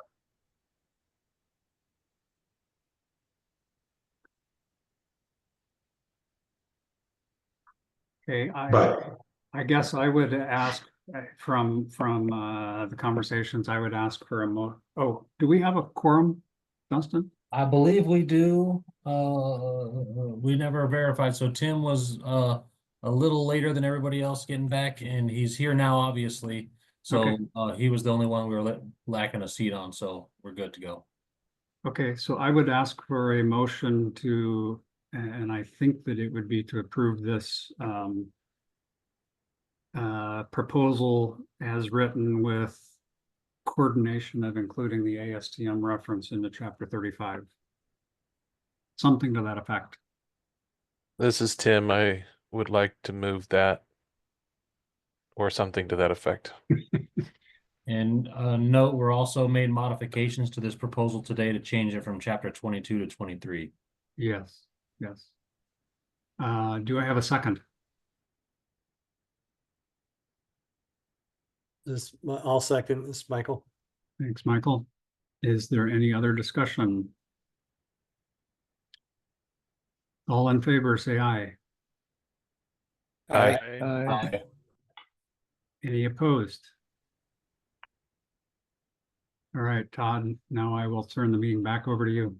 okay, thank you all. I appreciate that. Okay, we will go into agenda item 12, which is petition 050.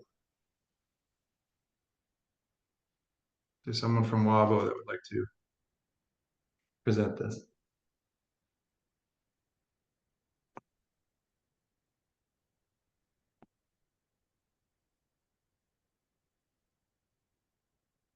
Looks like Julius has his hand up. Yeah, so yeah, this proposal is to recognize the ANSI AWC standard that's been published in 2022, the fire design specification for calculating fire protection of connection, particularly for mass timber, type 4A, type 4B, and type 4C.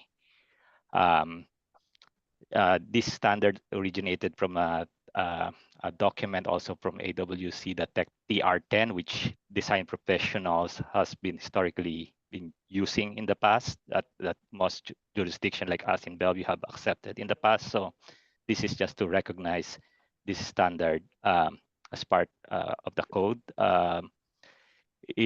This was originally submitted in the national code change proposal as S21222 by the AWC in the 2024 cycle.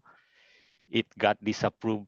If you go down, Dustin, a little bit, it got disapproved by the committee because when 2024 IBC was during the committee action hearing, the standard is not fully complete. it's a public version, so it was disapproved. And then on the public comment hearing, there were some opponents on the standard, but they raised different type of issue, not related to this section of the code. But we believe the standard is appropriate, and it has been vetted specific for this application.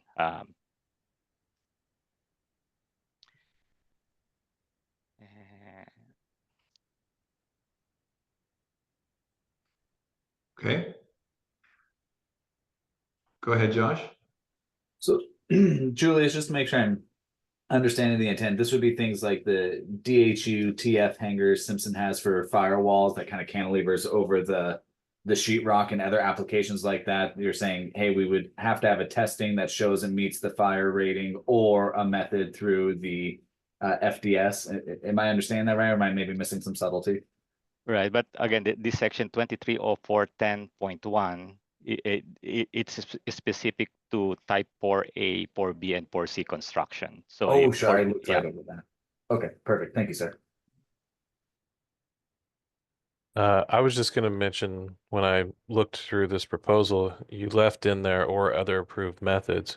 So all it does is really give guidance to this vetted standard.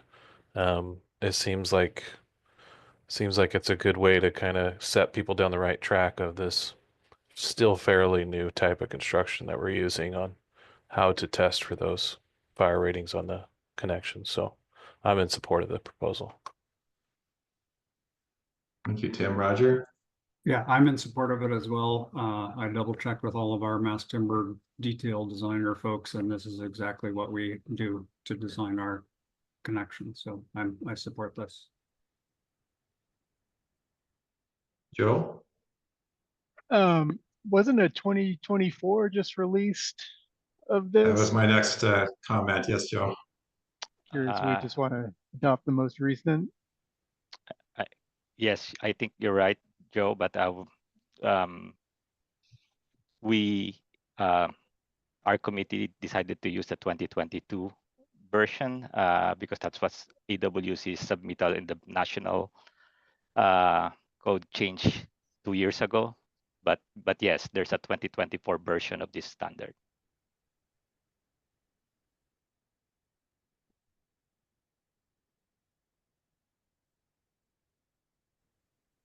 What does AWC recommend?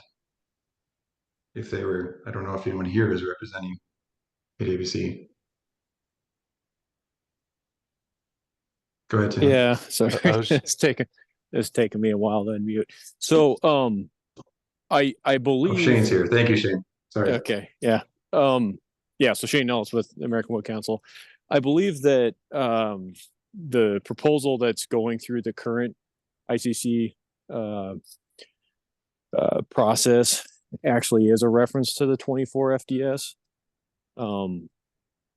and so I can't pull it up fast enough to go and check, but my recommendation to this group would be, if, you know, in doing this, that if the 24 edition of the FDS is what actually is entering into the I codes, that there'd be no reason why not to use that as the reference standard in this case.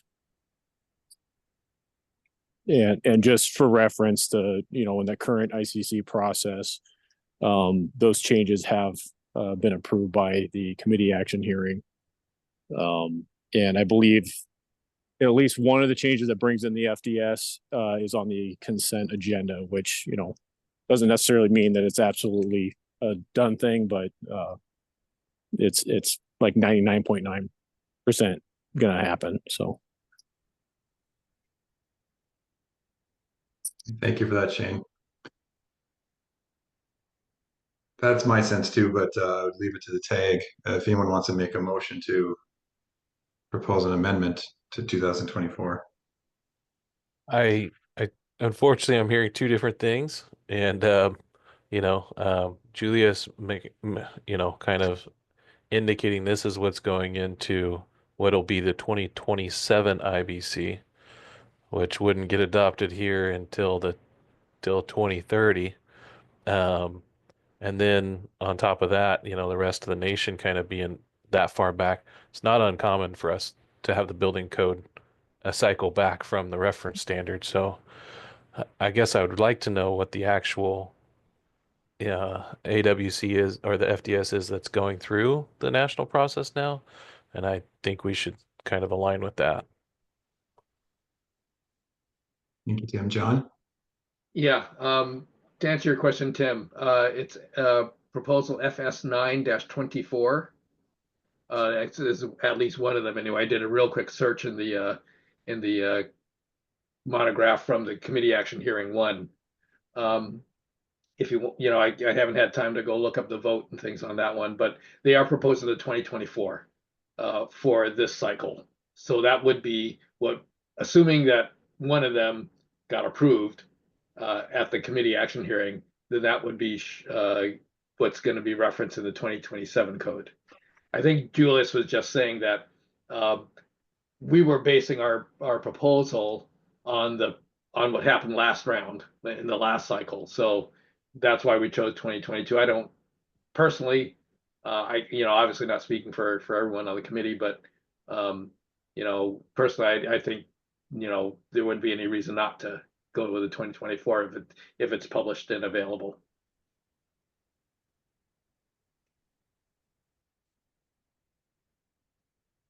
And just as a reminder to everyone, if I remember correctly, I mean, this is a new standard, even though there's been 2 versions now, so it's not even in the 2024. Is that a true statement?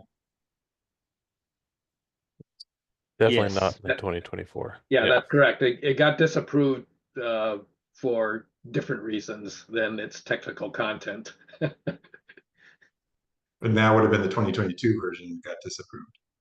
Yeah, right. With that said, I mean, I would be willing to kind of offer a modification of changing the reference standard that's provided within this code proposal to the 2024. Okay, and we don't have a main motion yet, do we? So that we're simply making an edit change and then we'll propose the main motion, correct? Okay. So I'll just ask more informally, is anyone opposed to that before we would enter into a motion?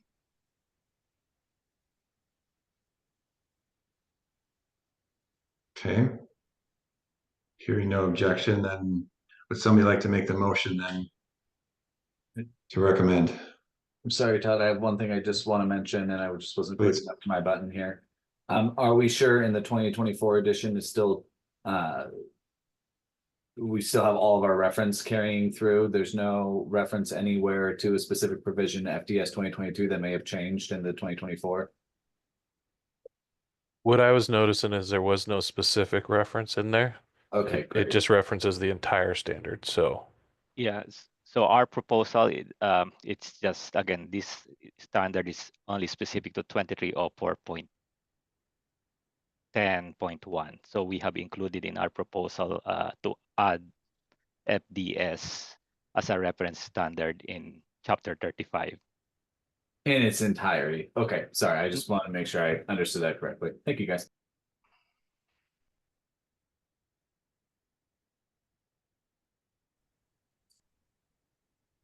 Okay, So any are other- we're looking for a motion? Yep. I'd make a motion to approve this proposal for the full council's approval with the modification to the code year of the FDS. Okay, thank you, Tim. This is Josh, I'll second. Thank you, Josh. Any other discussion? So the motion and second is to recommend for approval as amended. Petition 050. All those in favor signify by saying aye. Aye. Aye. Any opposed? Okay, 050 is recommended for approval as amended. Thank you. Thank you. See how we doing? Half hour. Item 13 is a petition 052, another wobble. Go ahead, Julius.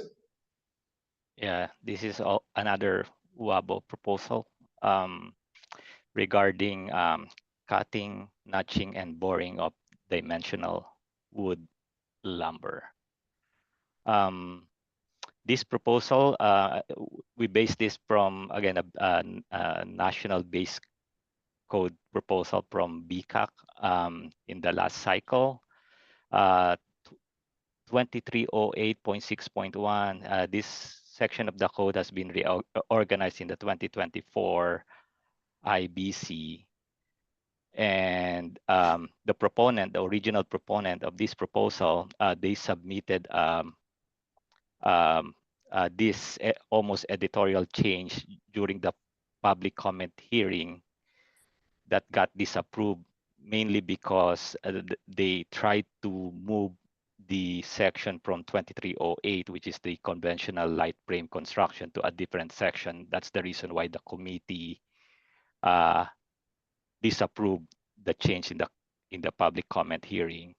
But the technical content, the words that highlighted in yellow are actually a good clarification to the original proposal.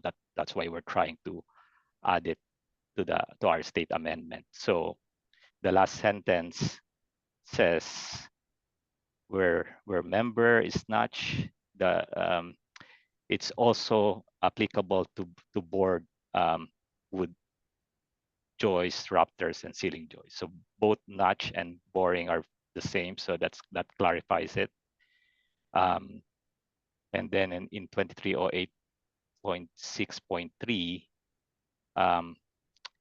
that the 2-inch spacing for board holes, it's basically from the previous section that is spacing requirement. So that's also we think a good clarification on this section. Again, this is originally from S22422 proposal from the base code amendment last cycle. So we're just trying to get this clarification in our state amendment. Thank you, Julius. Josh? Oh, Julius, it makes great sense. I'm just curious, was the original language really, when the member is notched, the hole shall not be closer, or should that highlight be carried over a little bit further? So it says where that last sentence of the first provision you have there, where the member is notched and you have or board, was the original language the notch shall be closer than 2 inches, or was it really the hole and it was just that confusing? I guess I could pull it up on my end here, but Yeah, I don't have, let me see.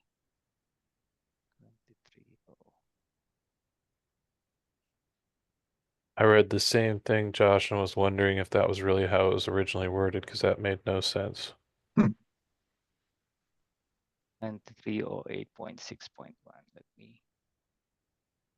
I think that is how it is in the code, because Yeah, that's how it. Sentences about the holes board and member.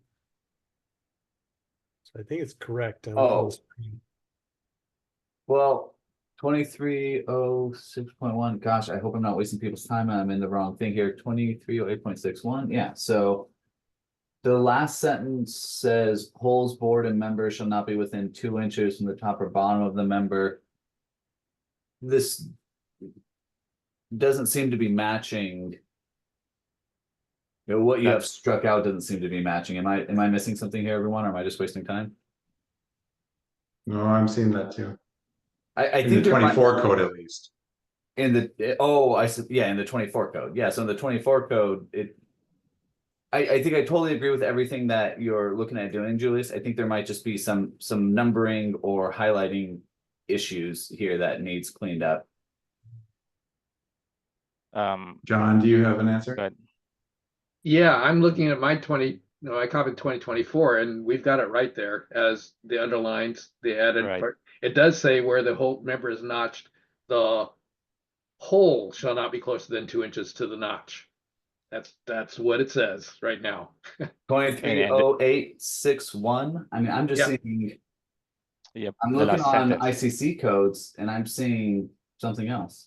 I don't know. I've got a PDF version, so it could my last sentence is an entirely different sentence. Is it the one before, the holds board and members shall not be within 2 inches? The second one to the end? Yes, so I don't have. You don't have the last sentence? I don't have the last sentence on the ICC code online. That's the only thing I'm just trying to kind of figure out. I don't know, Dustin, do you want me to send you the language or a screenshot? Either way, yeah, if you want to do that, I can get it stuck in there. Okay, all right, let me, I mean, can I share my screen real quickly? Yeah. Not to You speak should have out the of turn, availability but now. this does match exactly what my antique paper version shows. It matches my online version too of what they have. So Oh, okay. I'm not sure what in the world I'm looking at, but I'll hop off here. But I mean, I could show you all right now on the screen. That last sentence is not showing up on my computer, but I'll chalk it up to the internet. So okay, sure. Sounds like Mike could give the answer. No, I should have put my hand down. I was going to say the same thing as John. I could share screen.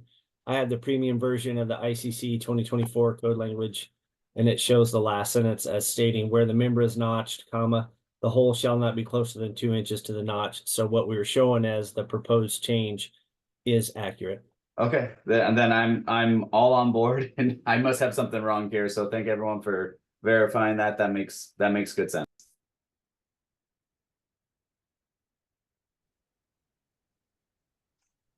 And in that vein, the modification proposed makes the sentence actually coherent. So I am 100% in support of that this code change proposal. And I just quickly want to apologize, folks. My screen has done a little bit of a jump here, and some overlap in the screen was covering exactly that last sentence, and now I have it as well. So sorry for wasting your time there. We were both in it together. I see it now too. Okay. Anyone else? I forget. Sorry, we don't have a motion yet, do we? No, sir. Okay. So there's no other questions or discussion. We hear a motion for 052. This is Tim. I'll make a motion to approve this amendment and recommend to the SBCC for full adoption. Thank you, Tim. I'll second this, Mike. Thank you, Mike. Any other discussion? It's been moved and seconded that petition 052 recommended for approval by the full council. All those in favor signify by saying aye. Aye. Aye. Any opposed? Okay, with that, 052 is recommended for approval. Thank you. Thank you. Let's see how we doing. 337. Agenda item 14 is petition 060. I also have an attachment here that goes with it. Should be included at the bottom of the PDF version posted online, but since we're working the Word documents, I've got two separate things going here. This is drafted by Brett Conway for the group here. Right. And so let me jump into it. So we are moving combining together the Washington State version of the plumbing table 2902 with the edits that I've made in the new version of the 21 code. Some specific and so it's a mainly combining the two tables together and not eliminating one or replacing with the other. So if we could scroll down a couple, so I did an edit of the overall table to be considered for inserting into the code, which is the.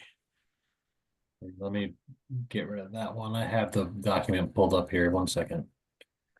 The Washington State version offers some things that the model code doesn't, which is the column on the left talking about occupancy in red there. So that's on bringing in a Washington State augmentation to the table, and remove the drinking fountain column on the right because that is addressed elsewhere in the Washington State Code. So that's the main aspect of the coming together of this in this proposal, the Washington State and the new model code. Okay, thank you, Brad. Any questions?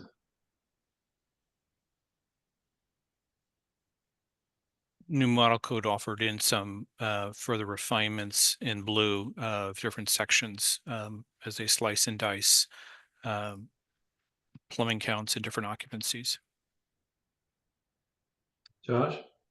So this may be a question just born out of ignorance when it comes to plumbing, but I understand we adopt the uniform plumbing code here in Washington. Is this edited to bring those two together? Or I guess I just want to make sure we got the right precedents here. I'm sure other folks have got this covered, but I want to understand for myself. One thing that is done is also tied in with this effort is changing the references in the appendix to make sure people are pointing to the UBC, UPC rather than the IPC. But this is the this table is the Washington State table augmented by the IBC version of it. Okay, thank you for the clarification. I appreciate that. Thank you, Josh. Mike? And to Josh's comment, the Washington State adoption, the minimum fixture requirement has been driven by the IBC chapter 29. The fixture requirements in the uniform plumbing code have not been adopted. So it is appropriate to do it here in 29 and keep it that way. I may go back and change some things in the past. Yeah. There are a few subtle things that Washington had different that you can see on the screen right now. So the strike through on educational facilities, the values put in are Washington State's, the 1 per 35, for example, on this particular occupancy.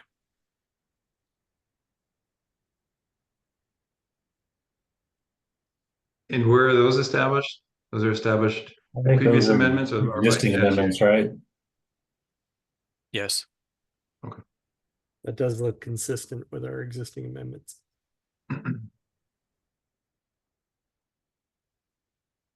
Okay.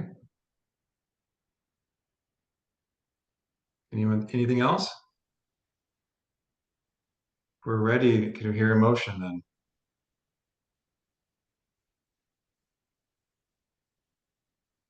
This is Tim. I'll make a motion to approve the proposal and move it to the full council for adoption. Thank you, Tim. Lance, second. Thank you, Lance. Any other discussion? Okay, it's been moved and seconded that petition 060 is recommended for approval by the full council. All those in favor signify by saying aye. Aye. Aye. Aye. Any opposed? Okay, with that, petition 060 is recommended for approval. Thank you, Brad, bringing that forward. Keep going, 15 minutes, but agenda item 15, petition 064. With Wobble, please. Yeah, this is Richard Williams Welcome, representing. Richard. Excuse me? Oh, thank you. Yes, go ahead. Richard Williams representing Wobble TCD. And as you just saw, the base IBC specifies the required number of drinking fountains in the plumbing fixture table in chapter 29. And in the heading of this table, there's a reference to IPC section 410, which repeats the accessibility requirements found in chapter 11 of the IBC. Because our state code adopts the UPC and not the IPC, and because it moves drinking fountain requirements out of the table into chapter 29, there is no link to accessible drinking fountain requirements. So this proposal is just going to provide a pointer to these requirements that are found in section 1110.7. And this section says where drinking fountains are provided to or required unless an exception applies. So I'll leave it at that and urge your approval. Thanks. Thank you, Richard. Any questions?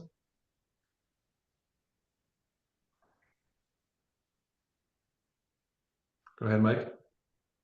I've run into this several times also, and so I would certainly speak in support of this. Are you looking for a motion at the moment? or- We are, I think so.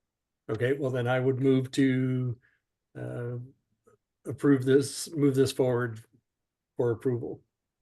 Thank you, Mike. This is Tim. I would second that. Thank you, Tim. Okay, it's been moved and seconded that petition 064 is recommended for approval by the full council. Any discussion? All those in favor signify by saying aye. Aye. Aye. Aye. Aye. Any opposed? Okay, with that, petition 064 is recommended for approval. Thank you, Richard. Agenda item 16 is petition 133 by the SBCC staff. So this one here is in response to some legislation. It has been quite a while since I drafted this one. So when this one first came out, give me a moment here to refamiliarize myself with this. But they are requiring us to update some bottle filling station language in here. I'm not sure why I'm not finding the legislative bill that requires us to do this. So I apologize for not prepping for this a little bit better. But the language I have in here is as shown here. And this is only drafted to comply with the legislative requirements handed down by the bill. If you give me a moment while you guys kind of digest that, I can pull up the bill so we can look at that as well. And Dustin, as you're doing that, can you characterize a little more how much of this was hard written into statute and how much of it is staff? So as staff was directed by the director at the time, only to draft in requirements hard written in by the bill that is requiring this work here to do. So there should be nothing in here above and beyond the bare minimum requirement of the bill that was passed. Okay. Go ahead, Roger. Justin, I'm trying to find this in I'm on the 2024 IBC. And I noticed that what you have there is the 2021 IBC proposed for changes.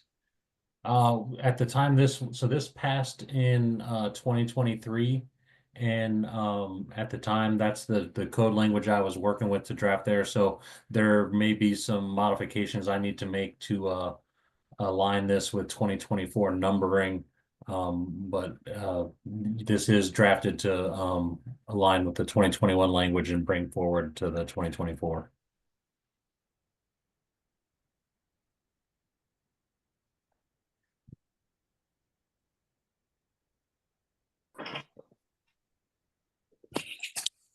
Okay.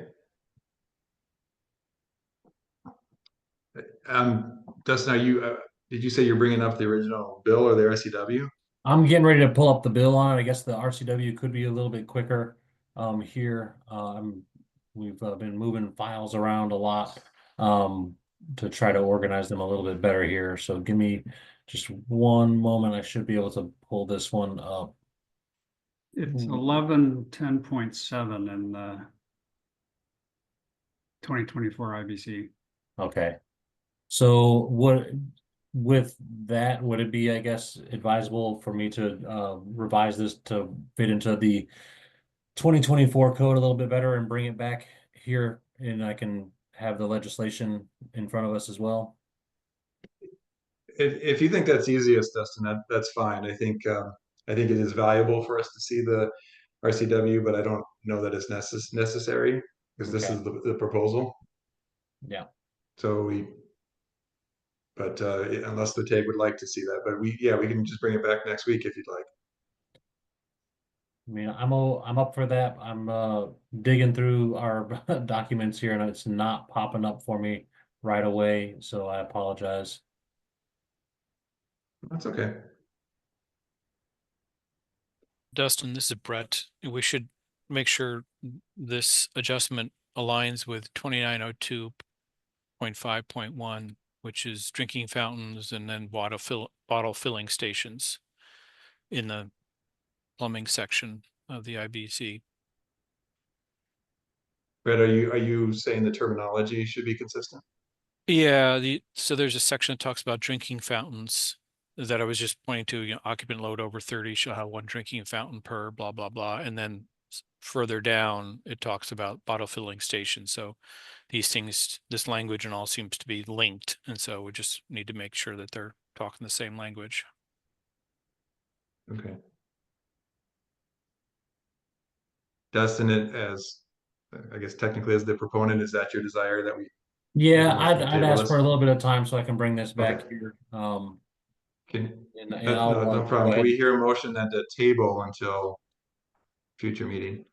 This is Tim. I'd make a motion to table this for a future meeting. Okay, thank you, Tim. I'd second it. This is Brett. Thank you, Brett. Any discussion? The motion is to table petition 133. All those in favor signify by saying aye. Aye. Aye. Aye. Any opposed? Okay, 133 is tabled. Thank you, though, Dustin. We can get one more in, I think, here. Let's start with agenda item 17, petition 056, please. Go ahead, John. Yeah, thanks, Todd. So this is a semi-editorial cleanup in my work as a working with a group to fix all the temporary structure loading provisions, which you'll see a few more proposals shortly after this. Hopefully we might get them done today, I hope. So this one is just to clean up a reference to loads for membrane structures. These are permanent membrane structures. Basically, the current provisions don't include all the loads that really these things should be designed for, and so and also, quite frankly, mischaracterizes wind and seismic, flood, and all these other things as live loads, which they are not. We've just cleaned it up and just refer to chapter 16. You've got a design for those loads in addition to whatever loads that are induced by the tension or inflation. So that's the gist of this proposal. You got it, okay?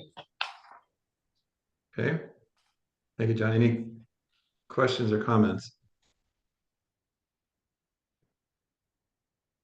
I would just say as a comment, it makes perfect sense for a permanent membrane structure to be designed just like any other building. So yeah, it seems to make sense in my mind. Okay.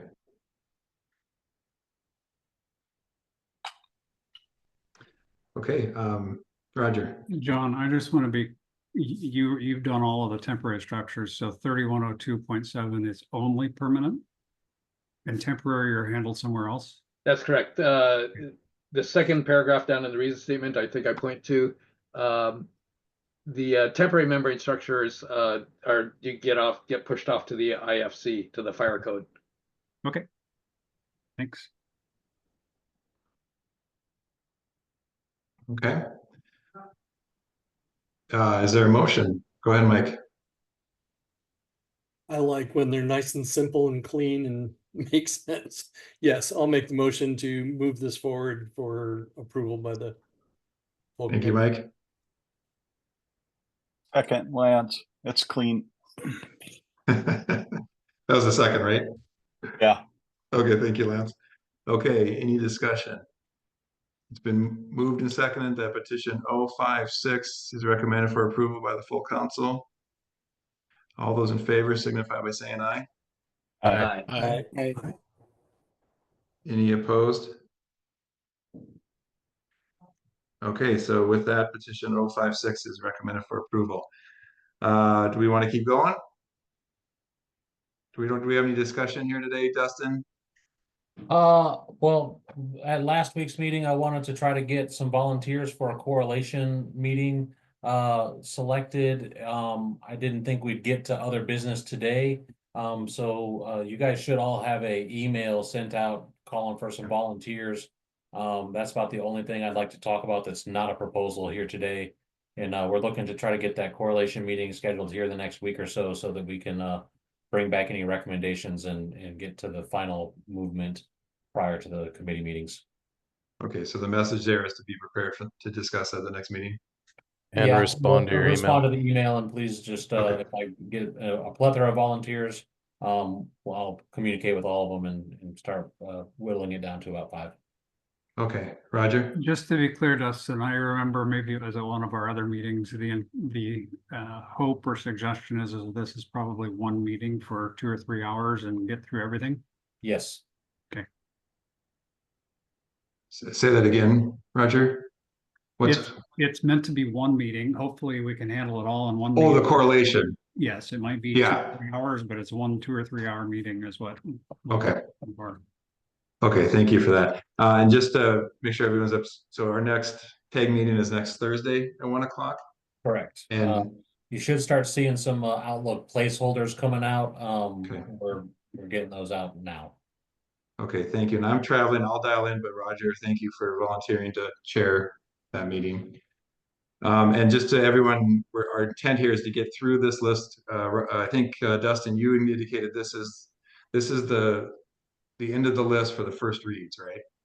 Yeah, well, we still have come the back to all tabled. of IEBC to handle. So let me share what I've got going on here as far as our total body of work.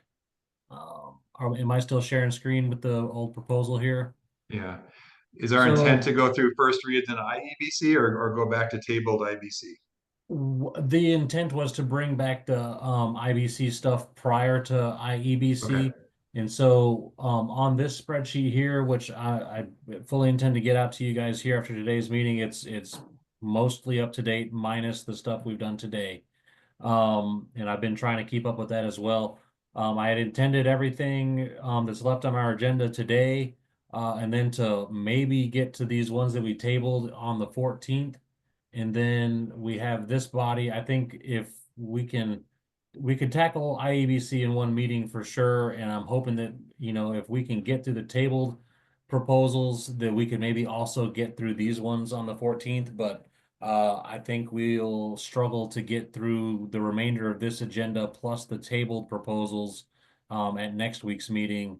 And then, so we're looking at probably 2 more meetings, and I'm hoping to, by the time we finish all of our list here, to have had our correlation meeting and be coming back for 1 more meeting, real early December to finalize this process and get ready to go to the committee meetings. Okay. Okay, that's a good plan. I just want to flag there are a couple tabled ones, obviously, that are bigger, could potentially be bigger lifts with a lot of input. So specifically the embodied carbon and what else. So okay, well we'll start with the list. We're already running out of time here, so thought we could get to the next one. But let's I think we should push it till next Thursday. Is there anything else, John? Go ahead. Sorry, I will have to ask, I cannot make next Thursday's meeting. I'm presuming it's about the same time period. Yeah. So I would like to request the temporary ones get pushed off to the meeting afterwards. Okay. So any of them that have your name on them, just push them off to 1 more meeting? Yes, please. Okay. 18, 19, 22, those 3, right? Yes. Okay. Thank you, John. Sorry, I thought we could get through. We did all right today. Okay, anything else for the good of the order here? Has next week's meeting been sent out? I don't see a calendar invite in my calendar for it yet. I was working with our admins on that one. I'm not sure if a invite has gone out just this moment, but it's intended to Okay. go out here today. I just wanted to make sure I wasn't the only one that didn't have it, like some knucklehead or something. I haven't seen I'm usually copied on those placeholder emails, and I haven't seen one come across my email. All right, thanks, Dustin. You're welcome. Okay, and the only last thing, just to Ardell's question earlier, the intended action on 26, which is the single exit petition, is that will get referred to the ad hoc tag first. Eventually it'll come back to this tag, but that's in the expected action. So okay. With that, thank you everyone. Good work. And we Thank are you. adjourned. Awesome. Thank you. Thanks, everybody.